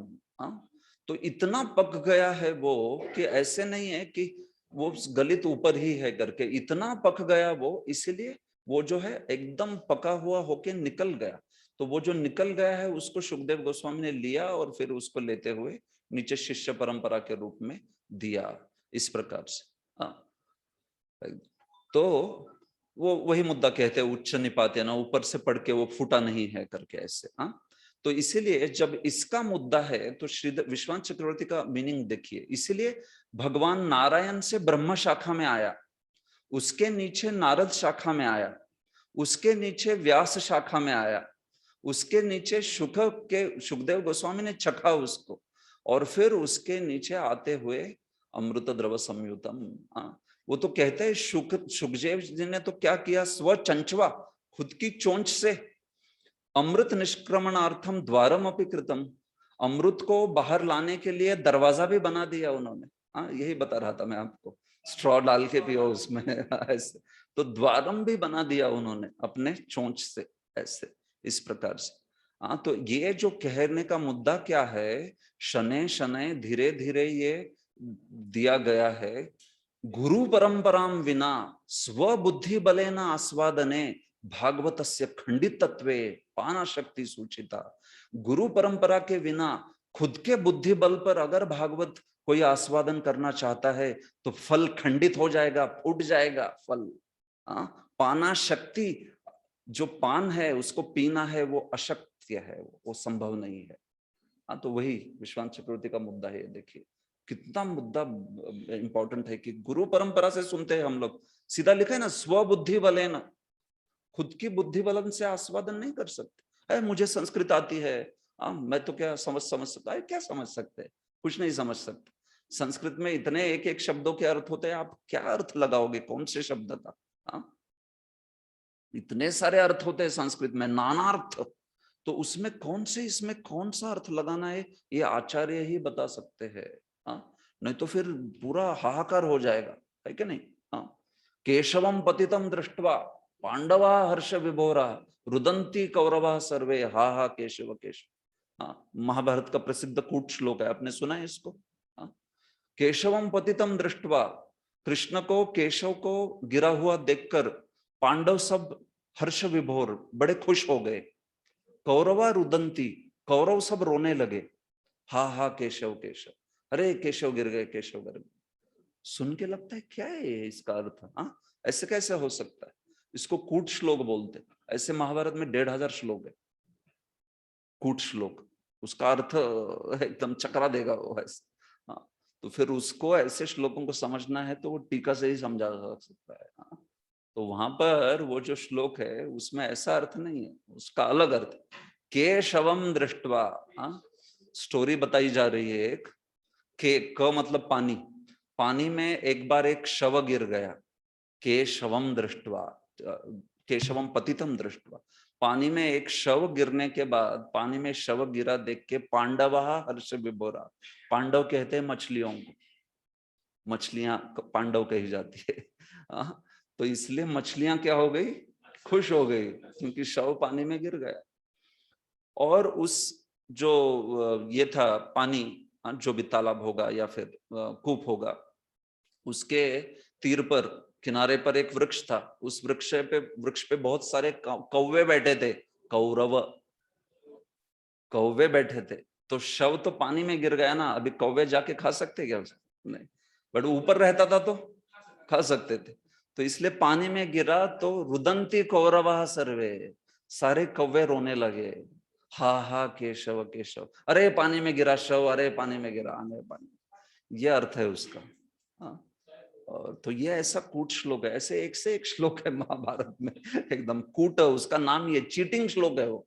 कूट मतलब जो फंसाते हैं, दैट इज कूट श्लोक। तो मेरा कहने का तात्पर्य क्या कि संस्कृत ऐसी भाषा है ना, केवल संस्कृत जान के कोई शास्त्र नहीं समझ सकता। अरे संस्कृत तो एकदम टूल है, वो तो एंट्री लेवल है। सिर्फ आपको बैठ के दिन रात आचार्यों का अर्थ पढ़ना पड़ता है, फिर समझता है वो क्या है करके ऐसे। तो इसलिए पागल लोग कभी कभी कुछ सोचते हैं कि मुझे संस्कृत आती है, दे दो मुझे कोई भी शास्त्र, दे दो इसको। एक्चुअली पूना का 1 नंबर का स्कॉलर है एक, संस्कृत भारती का। मैंने उसको दिया भागवतम, बोला पढ़ के बताओ, बोला नहीं बता सकता। उसने पढ़ा थोड़ा, बोला प्रभु कठिन है ये, नहीं आप ही समझाओ। बोला ये ज्ञान जो है ना, ये जो लोग उस संप्रदाय में है, जो पढ़ रहे हैं, वो टर्म्स का अर्थ वगैरह उसको ही समझ सकते। बोला मुझे सारा ग्रामर समझ रहा है, लेकिन मुझे कुछ भी अर्थ नहीं समझ रहा ऐसे। तो ये बात है, देखिए।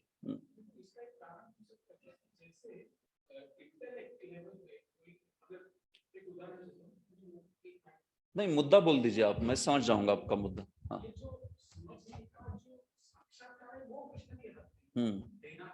करेक्ट। एकेडमिक इंटरेस्ट से आदमी बाय हार्ट तो कर लेगा, करेक्ट, लेकिन उसका रियलाइजेशन मिलना तो कृष्ण देगा तभी ना। रियलाइजेशन तो और भी आगे की बात हो गई। हाँ। मैं तो समझ के स्तर पे ही बोल रहा हूँ, अच्छा। अंडरस्टैंडिंग। देखिए अंडरस्टैंडिंग के स्तर पे बोल रहा हूँ मैं तो। रियलाइजेशन तो आप जो बोल रहे हैं ना, वो तो और डीपर मुद्दा हो गया। अंडरस्टैंडिंग के स्तर पर भी, जहां पे आपको ये शब्द के अर्थ मालूम है सब, ये शब्द है, ये इसके 3 अर्थ हो सकते हैं, उसमें से कौन सा अर्थ लेना है, ये बोल रहा हूं मैं। ये कौन बताएगा कि यहाँ क्या अर्थ लेना है?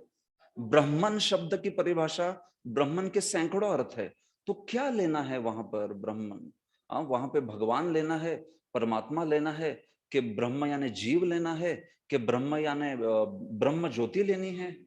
आत्मा शब्द के 7 अर्थ है। आत्मा यानी शरीर, आत्मा यानी आत्मा, आत्मा यानी मन, आत्मा यानी भगवान, आत्मा यानी परमात्मा, आत्मा यानी महत्त्व। तो अभी कौन सा अर्थ लेना है? तो ये बोल रहा हूं मैं, समझ रहे? तो समझ भी कठिन है।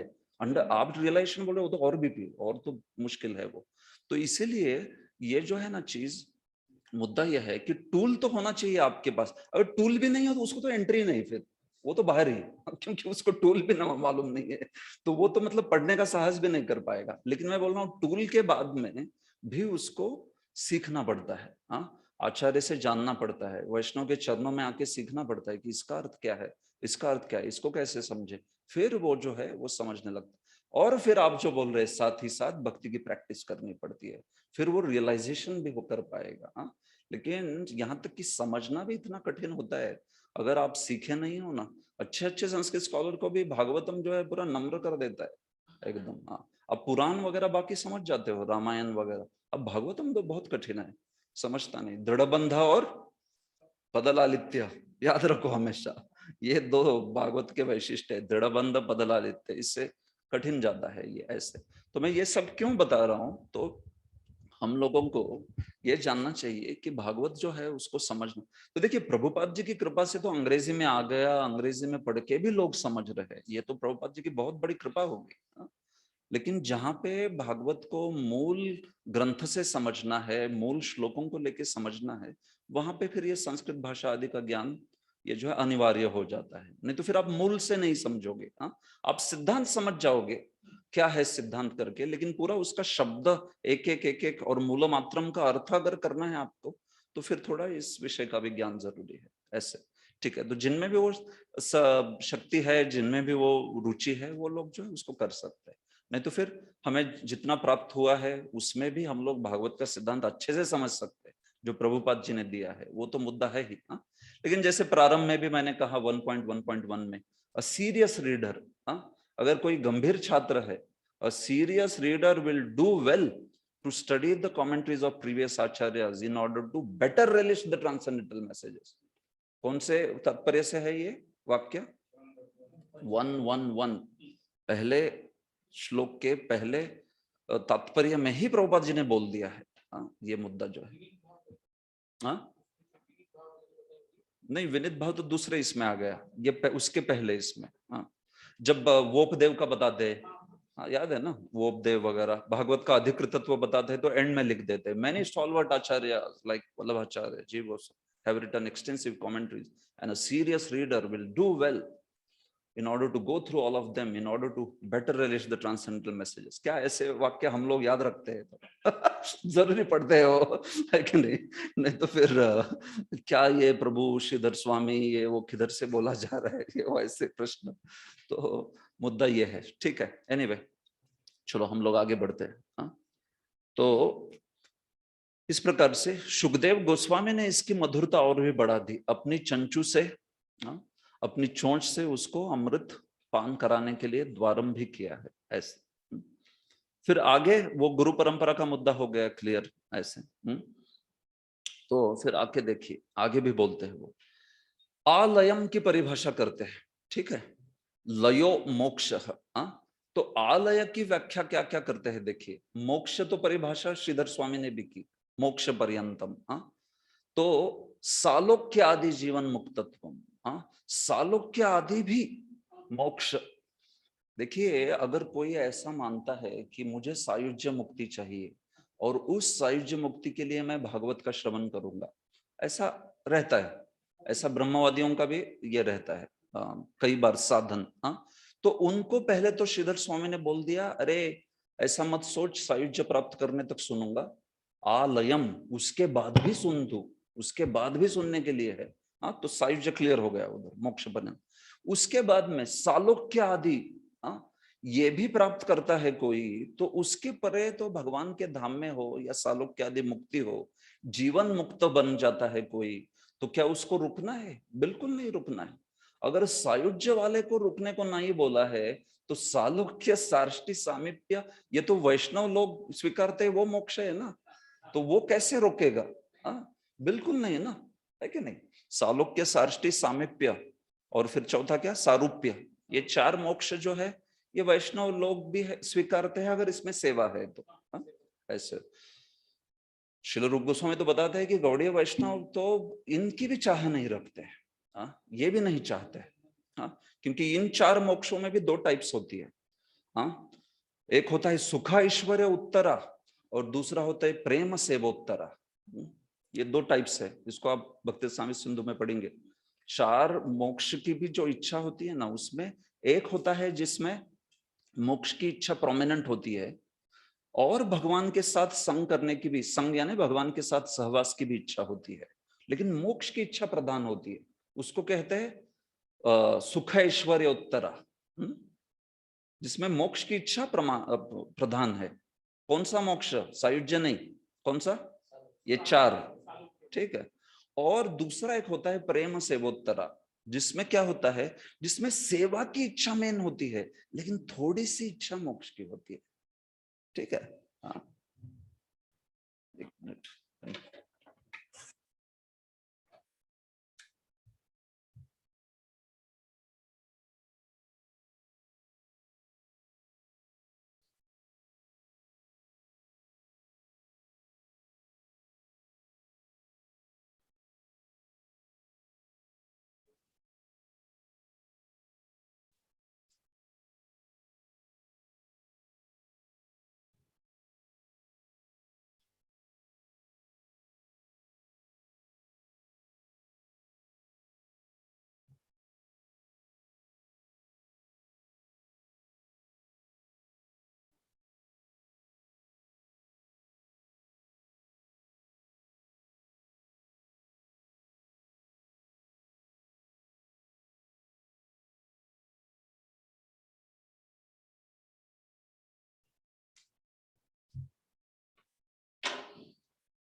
तो ये 2 प्रकार, 4 मुक्तियां जो होती है, तो उसमें 2 प्रकार के भाव रहते हैं। एक होता है सुख ऐश्वर्य उत्तरा, जिसमें प्रधान क्या होता है, प्रधान भाव होता है वो जो मुक्ति का सुख और ऐश्वर्य है, उसको इच्छा होती है।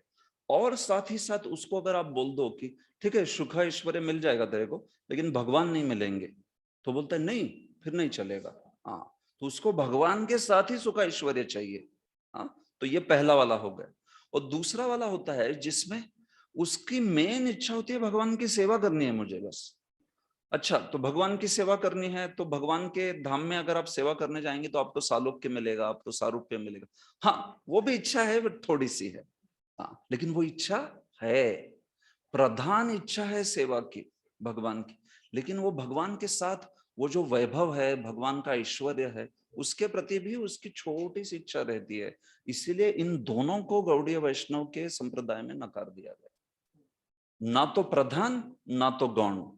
हम लोग सारोक्य, सामीप्य, सार्ष्टी, सारूप्य इसकी इच्छा ही नहीं करते, बिल्कुल ही। श्री रूप गोस्वामी बोलते हैं कि ये जो है इस प्रकार से, ये तो अन्य संप्रदायों में इतना महीन स्तर का जो विश्लेषण है वो नहीं किया है। हाँ, अगर आप बोलोगे अन्य संप्रदाय में, दक्षिण भारत का भी प्रसिद्ध संप्रदाय, तो आप बोलोगे उसको जीवन का क्या प्रयोजन है? मुक्ति, मुक्ति प्रयोजन। कौन सी मुक्ति? हाँ, सायुज्य नहीं, 4 मुक्तियां, वो हमारे जीवन का प्रयोजन है ऐसा। लेकिन उसको भी लेके रूप गोस्वामी ने एकदम महीन, एकदम सटल, सूक्ष्म विश्लेषण किया है। उसमें भी ये 2 प्रकार की चीजें देखी जाती है, प्रेम से वो तरह, सुख ऐश्वर्य तरह। और ये दोनों के भी परे गौड़ीय सिद्धांत जो है केवल प्रेम, केवल कृष्ण की सेवा की इच्छा है उसमें। हाँ, तो फिर उसमें फिर वॉट एवर मम जन्मनि जन्मनीश्वरे भवदात भक्ति अहेतुकी। तो ठीक है, तो ठीक है। तो जब हम बात कर रहे थे मोक्ष की, तो मोक्ष में सायुज्य की बात हो गई, तो वो बता रहे हैं कि मुक्तों का भी स्वभाव है भगवान का गुणगान सुनना। इसलिए ऐसे मत सोचिए कि मुझे सायुज्य चाहिए, मैं क्यों भागवतम सुनूं उसके बाद में। नहीं, उनके लिए भी बना है। हाँ, क्योंकि आप देखोगे तो ब्रह्मवादी जो है, हाँ, वो जो मुक्त रहते हैं, उन मुक्तों में भी भगवान का गान जो है बड़ा प्रसिद्ध है। हाँ, सालोक्य आदि जो प्राप्त करते हैं उनके लिए भी। हाँ, तो उसमें भी हम लोग देखते हैं कि भगवान के लीला का गान होता है। इसलिए रुकिए मत, आलय, हाँ, आलयम ऐसे। या फिर विश्वनाथ चक्रवर्ती ने और एक व्याख्या की आलयम की। हाँ, वो बोलते हैं आलय, लय बोलते हैं प्रलय को, प्रलय को लय बोलते हैं, प्रलय।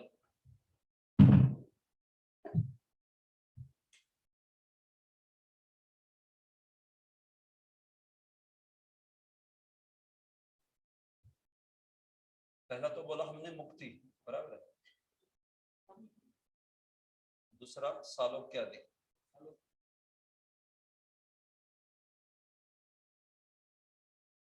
तीसरा प्रलय, चौथा आलिंगन,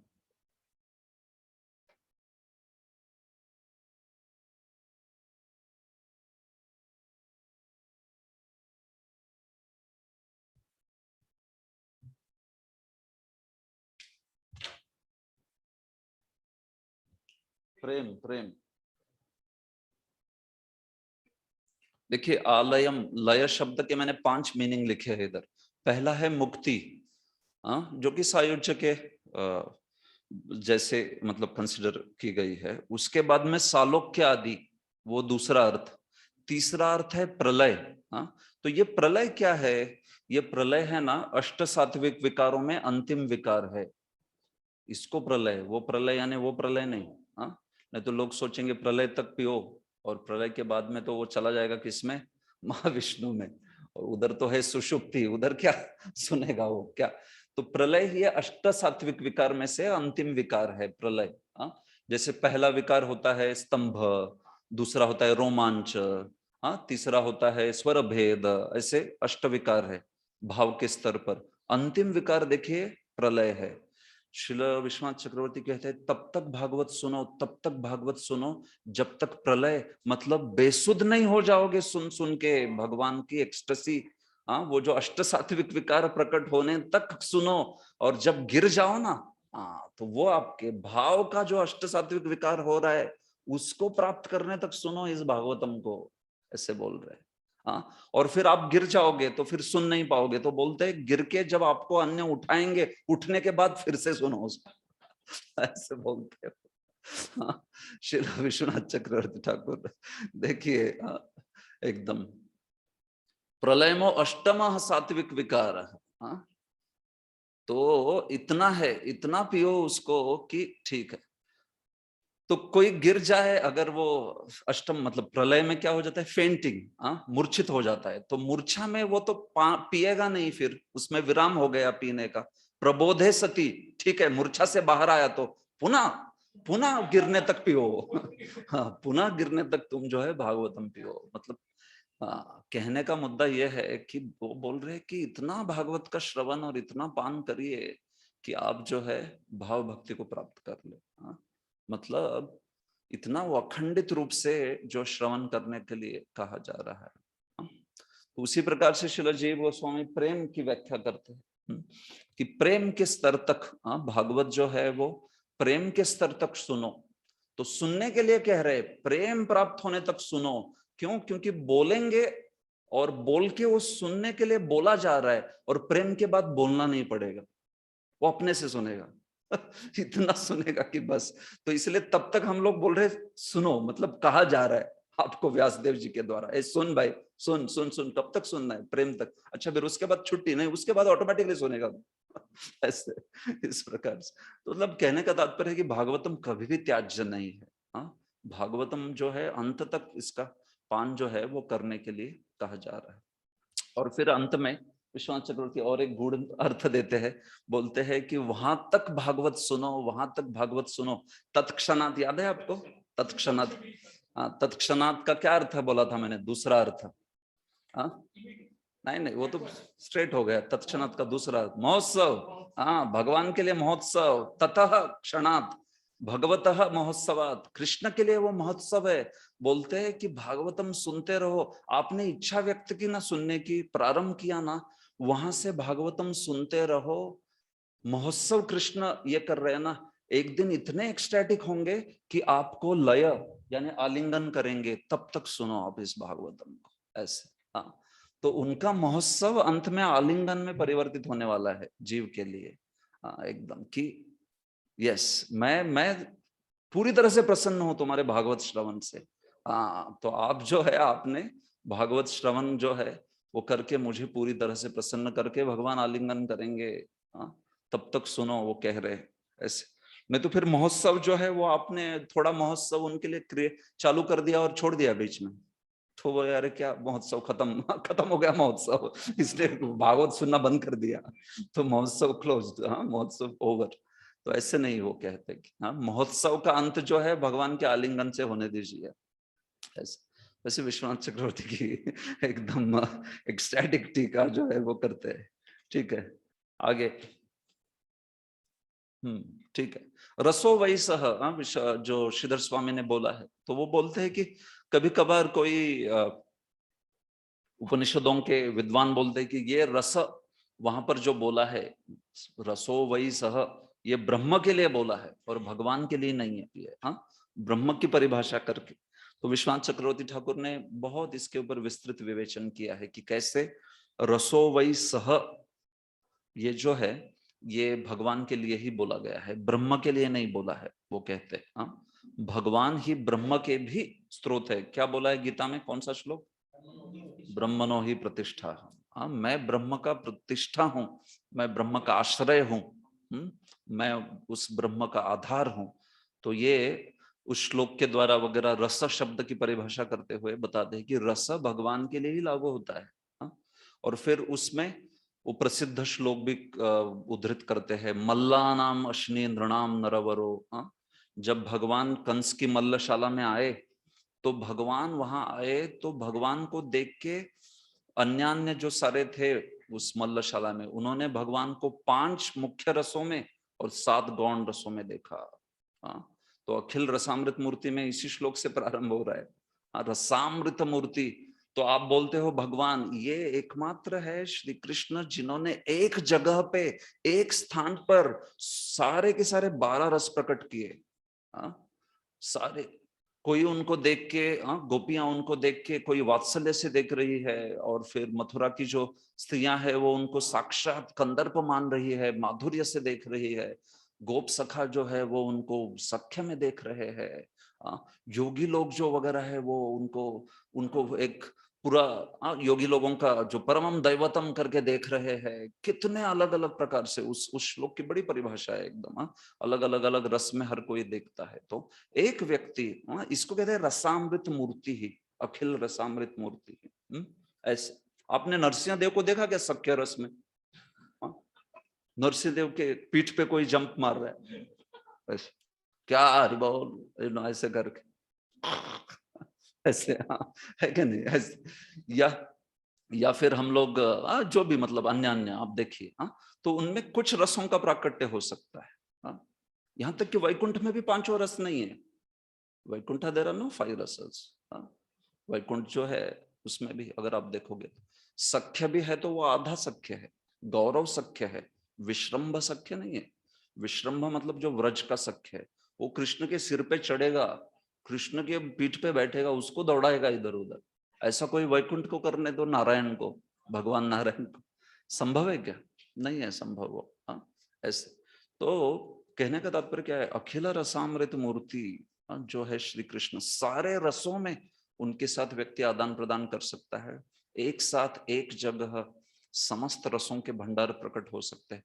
प्रभुपाद ने कितना अच्छा ट्रांसलेशन किया, fountain head of all the rasas. एकदम बहुत परफेक्ट ट्रांसलेशन किया है, fountain head of all the rasas. Fountain head, जैसे फाउंटेन होता है ना कोई, तो वो फाउंटेन, उस फाउंटेन से 12 रसों के तुषार निकलते हैं कड़कड़ एक साथ। हाँ ऐसे, फाउंटेन हेड। तो प्रभुपाद भी अंग्रेजी का बड़ा कुशल उपयोग करते थे कभी, एकदम अच्छे से शब्द प्रयुक्त करते हैं। तो इस प्रकार से तो ये रस है भगवान जो है वो। और ऐसे रस का आस्वादन करने के लिए कहा जा रहा है। श्री विश्वनाथ चक्रवर्ती ठाकुर तो कहते हैं भगवान ऐसे रस भरित है, ऐसे रस वाले है भगवान।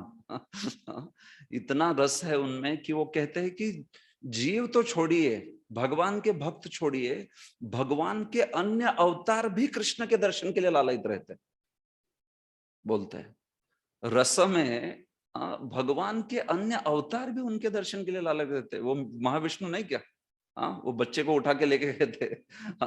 महाविष्णु जो है वो दर्शन करना था उनको करके।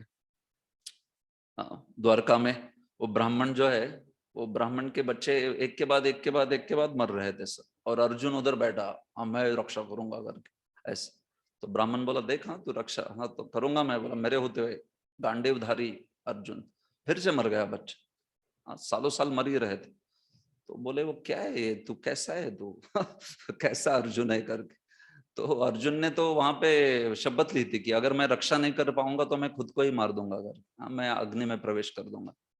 तो फिर श्री कृष्ण जो है वो आ गए उधर एज यूजुअल बचाने के। अब जानते हो कथा वो, तो महाविष्णु जो है उनके पास चले गए। तो महाविष्णु भी भगवान का दर्शन करना चाहते हैं। हाँ, कृष्ण में दशम स्कंद में आती है वो कथा। तो विश्वनाथ चक्रवर्ती बता रहे कि जीवों का या भगवान की शक्तियों का छोड़िए, भगवान के स्वयं रूप जो है, विष्णु तत्व है, वो भी भगवान का दर्शन करना चाहते हैं। तो ऐसे रस वाले भगवान है। हाँ, इसीलिए ये रस जो है वो भागवत का प्रतीक है। हाँ, तो इसी रस को पान करने के लिए कहा जा रहा है। और शिलाजीव गोस्वामी इसकी टीका में अंत में लिखते हैं, पंचम स्कंद से, पंचम अध्याय से ये श्लोक है। न वै जनो जातु कथंचन व्रजेत मुकुंद सेव्यन्व अन्य वदंग संस्कृतिम स्मरन मुकुंदांग्रि उपगुहनम पुनर् विहातुमिच्छेन नरसग्रहो जना। ये बड़ा अच्छा श्लोक। तो उसमें बोलते हैं कि भगवान के जो चरण कमल है उसकी सेवा का रस ऐसा विशेष है कि उस रस का एकदम प्रारंभिक भी पान कोई कर लेता है, रसग्रह शब्द लिखा है उसको। हाँ, तो ऐसा व्यक्ति तो कभी कभी क्या हो जाता है, हाँ, उसके हृदय के दौर्बल्य के कारण वगैरह भक्ति से पतित हो जाता है, छूट जाता है उसका भक्ति, और फिर से संस्कृति के मार्ग पर चला जाता है, मतलब फिर से भौतिक संसार के मार्ग पर चला जाता है। लेकिन वो रस ऐसा है कि वो बोलते हैं कि वहां पर भी उसको वो रस जो है अंदर से ग्लानि देता रहता है कि मैंने क्यों छोड़ा कृष्ण को, मैंने क्यों कृष्ण के चरण कमल को छोड़ा। और उसको लगता है कि मैं कितना पतित हूँ, एक्चुअली भक्त कितने महान है, मुझे ऐसी चीज मिली थी मैंने छोड़ दी। श्री जीव गोस्वामी बोलते हैं उसको खींच के वापस लेके आता है रस फिर से भगवान के चरण कमलों में। न विहातुम इच्छे न रसग्रह जनो। स्मरण मुकुंदांग्री, वो भगवान के चरण कमलों में जो भी उसने अनुभव किया है थोड़ा सा रस, उसको स्मरण आता है बार बार बार। तो जब वो विषयासक्ति में भोग भी रहा है तो उसको उसकी याद आती है कि अरे इतना मेरे को मुझे मिला था अच्छी चीज और मैं छोड़ के फिर से ये जो गलिच्छ भोगों में पड़ा हूं अगर। तो बोले वो खींच के वो रसग्रह, रसग्रह विश्वनाथ चक्रवर्ती तो कहते हैं वो ग्रह है, ग्रह भूत है, भूत पिशाच। वो रस जिसके ऊपर बैठ गया ना भक्ति का, वो पिशाच है, वो छोड़ेगा नहीं अभी उसको, वो खींच के लेके जाएगा उसको जहां लेके जाना चाहता है वो ऐसे। हाँ, तो मुद्दा क्या है कि भक्ति अर्थात इससे ये बात नहीं है कि भक्ति में हम लोग तो पूरे पूरे प्रयास से, भरसक प्रयास से भक्ति में हमेशा स्थिरता से आगे बढ़ना चाहते हैं, लेकिन मानिए कोई दुर्भाग्यवश ऐसा हो भी जाता है। हाँ, तो विश्वनाथ चक्रवर्ती शिलजीव गोस्वामी इसकी परिभाषा आगे भी आएगी 5वें अध्याय में, कि ऐसा व्यक्ति जो है वो स्मरण से कभी भूल नहीं पाएगा भगवान से, भगवान के उस रस से, और वो खींच के चला आएगा। हाँ, उसको लाया जाएगा ऐसे। बस इसमें विश्वनाथ चक्रवर्ती ठाकुर एक चीज कहते हैं कि अगर किसी ने बहुत महत अपराध किया है, गंभीर अपराध किया है, तो वो समय जो है वो बहुत लग जाता है वापस आने के लिए। ये विश्वनाथ चक्रवर्ती ठाकुर लिखते हैं कि लेकिन अगर केवल इंद्रियों के दुर्बलता के कारण गिरा है, उसने कुछ महत अपराध नहीं किया है, तो ऐसे व्यक्ति को रसग्रह जो है वो खींच के लेके आएगा वापस। क्योंकि वो तो केवल कुछ थोड़ी उसकी हृदय की दुर्बलता है, उसके कारण वो गिर गया, छूट गया उससे, लेकिन फिर से हम लोग देखते हैं कि वो भक्ति में आएगा ऐसे। तो इस प्रकार से ये मुद्दे जो है विश्वनाथ चक्रवर्ती और श्री जीव गोस्वामी। कुछ कमेंट है कि क्वेश्चन है?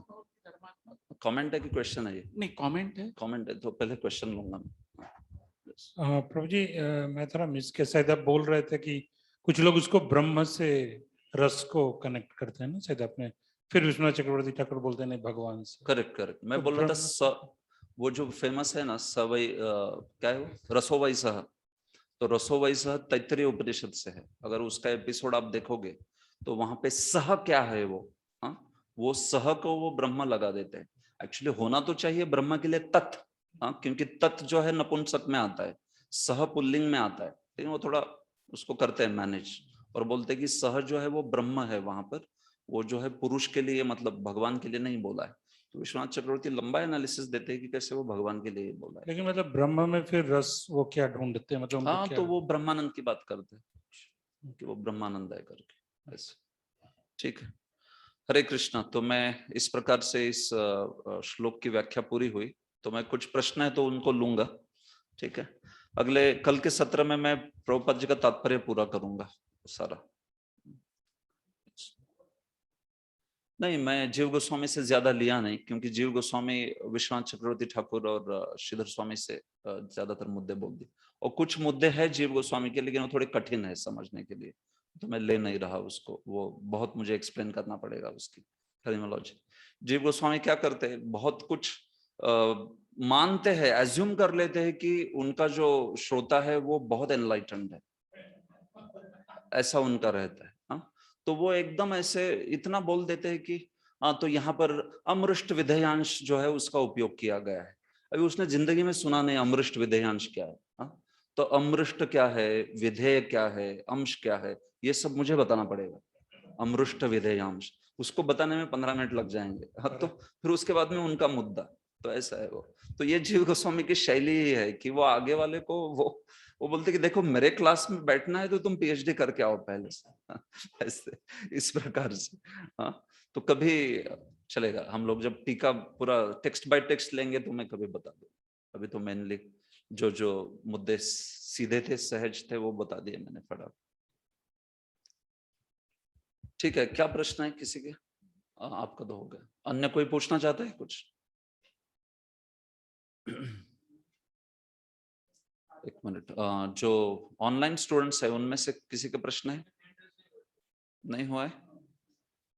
क्या बात है, आज ऑनलाइन स्टूडेंट्स में से किसी को प्रश्न नहीं? क्या सब कुछ समझ गए कि कुछ सारा ऊपर से चला गया? स्तब्ध है प्रभु जी, स्तब्ध। सारे सर चकरा जा रहा, प्रलय को प्राप्त हो गए क्या? सर चकरा रहा। सात्विक विकार प्रलय को प्राप्त हो गए। ये तीसरा श्लोक प्रभु जी जो एक्सप्लेन किया बहुत ज्यादा डिफिकल्ट है। तीसरा श्लोक में जो शब्द है ना बताते हैं, तीसरे श्लोक में ये बहुत ज्यादा डिफिकल्ट लग रहा है, ऐसा बहुत ज्यादा डिफिकल्ट लग रहा है समझने में। तीसरा क्या? जो आप बताते हैं ठीक है, ना, नो जी हाँ, नो प्रॉब्लम। आप कल प्रभुपाद जी के तात्पर्य जब हम पढ़ेंगे उसके मुद्दे जो है उसको आत्मसात कर लीजिए, नो प्रॉब्लम। देखिए, टीका के मुद्दे थोड़े कठिन लग सकते हैं क्योंकि नए नए शब्द होते हैं इसमें जरूर। हाँ, लेकिन प्रभुपाद जी के तात्पर्य से काफी सरल और हमारे जीवन में उपयोगी शिक्षाएं ले लेते हैं। तो मैंने तो पहले ही आपको क्लियर किया है, राइट? मैं यहाँ पे सबके लिए बोल रहा हूँ। आप में से कुछ लोग विद्वत्तापूर्ण चाहते हैं और समझ रहे हैं, उनके लिए भी मैं बोल रहा हूँ। आप में से कुछ लोग है सरल व्याख्या चाहते हैं, उसके लिए प्रभुपाद जी की व्याख्या एकदम सीधे कर रहा है। ऑफ कोर्स प्रभुपाद जी की व्याख्या बहुत बुद्धिजीवी है, ऐसे नहीं बोल रहा मैं सरल है करके, लेकिन उनमें शैली है सरल करके समझाने की। हाँ, बड़े गहराई के मुद्दे भी बड़े सरल कर देते हैं एकदम ऐसे ऐसे। आचार्य जो है वो बुद्धिजीवी है तो उसको बुद्धिजीवी स्टाइल में ही लिखेंगे। हाँ, वो उसको सरल करने के मूड में नहीं होते। ऐसा है, ऐसा है, आप समझ लो। उसमें भी श्रीधर स्वामी सबसे सरल कर देते हैं। विश्वनाथ चक्रवर्ती थोड़े उनसे और ज्यादा जो व्याख्या होती है, और फिर जीव गोस्वामी तो भयंकर होते हैं एकदम ऐसे। तो ठीक है, तो जितना भी हद तक आप समझे। निगम कल्पतरोर गलितम फलम शुकमुखाद अमृतद्रव संयुतम पिबत भागवतम रसमालयम मुहुरहो रसिका भुवि भावुक। सारे शब्द की चर्चा हुई है, एग्जैक्टली सारे। रसिका भावुक सारे शब्द की चर्चा हुई, कुछ छूटा नहीं है। तो इसके साथ जब आप प्रभुपाद जी के तात्पर्य देखोगे तो आपको पूरा तात्पर्य में क्लियर हो जाएगा एकदम। हाँ, एकदम क्लियर सारा कि क्या बोला है, किस लिए बोला है। ठीक है, तो चलेगा फिर। अगर किसी का प्रश्न नहीं है कोई, तो हम लोग जो है आज के सत्र के लिए यहाँ पे रुकते हैं। कल के सत्र में मैं प्रभुपाद जी का तात्पर्य लेके फिर इस अध्याय का अंतिम सेक्शन, जो कि बहुत फास्ट जाने वाला है। हाँ, 4 से 23 प्रश्न है केवल। तो मैं भी प्रश्न है वो, केवल ज्यादा उत्तर देने वाला नहीं किसी का। हाँ, तो प्रश्न है फट फट फट, मुनि नाम 6 प्रश्न। हाँ, मुनियों के 6 प्रश्न जानेंगे, फट फट फट फट वो चला जाएगा ऐसे। क्योंकि इस वीक में, इस हफ्ते में और अगले हफ्ते में तीसरा अध्याय भी समाप्त होने वाला है।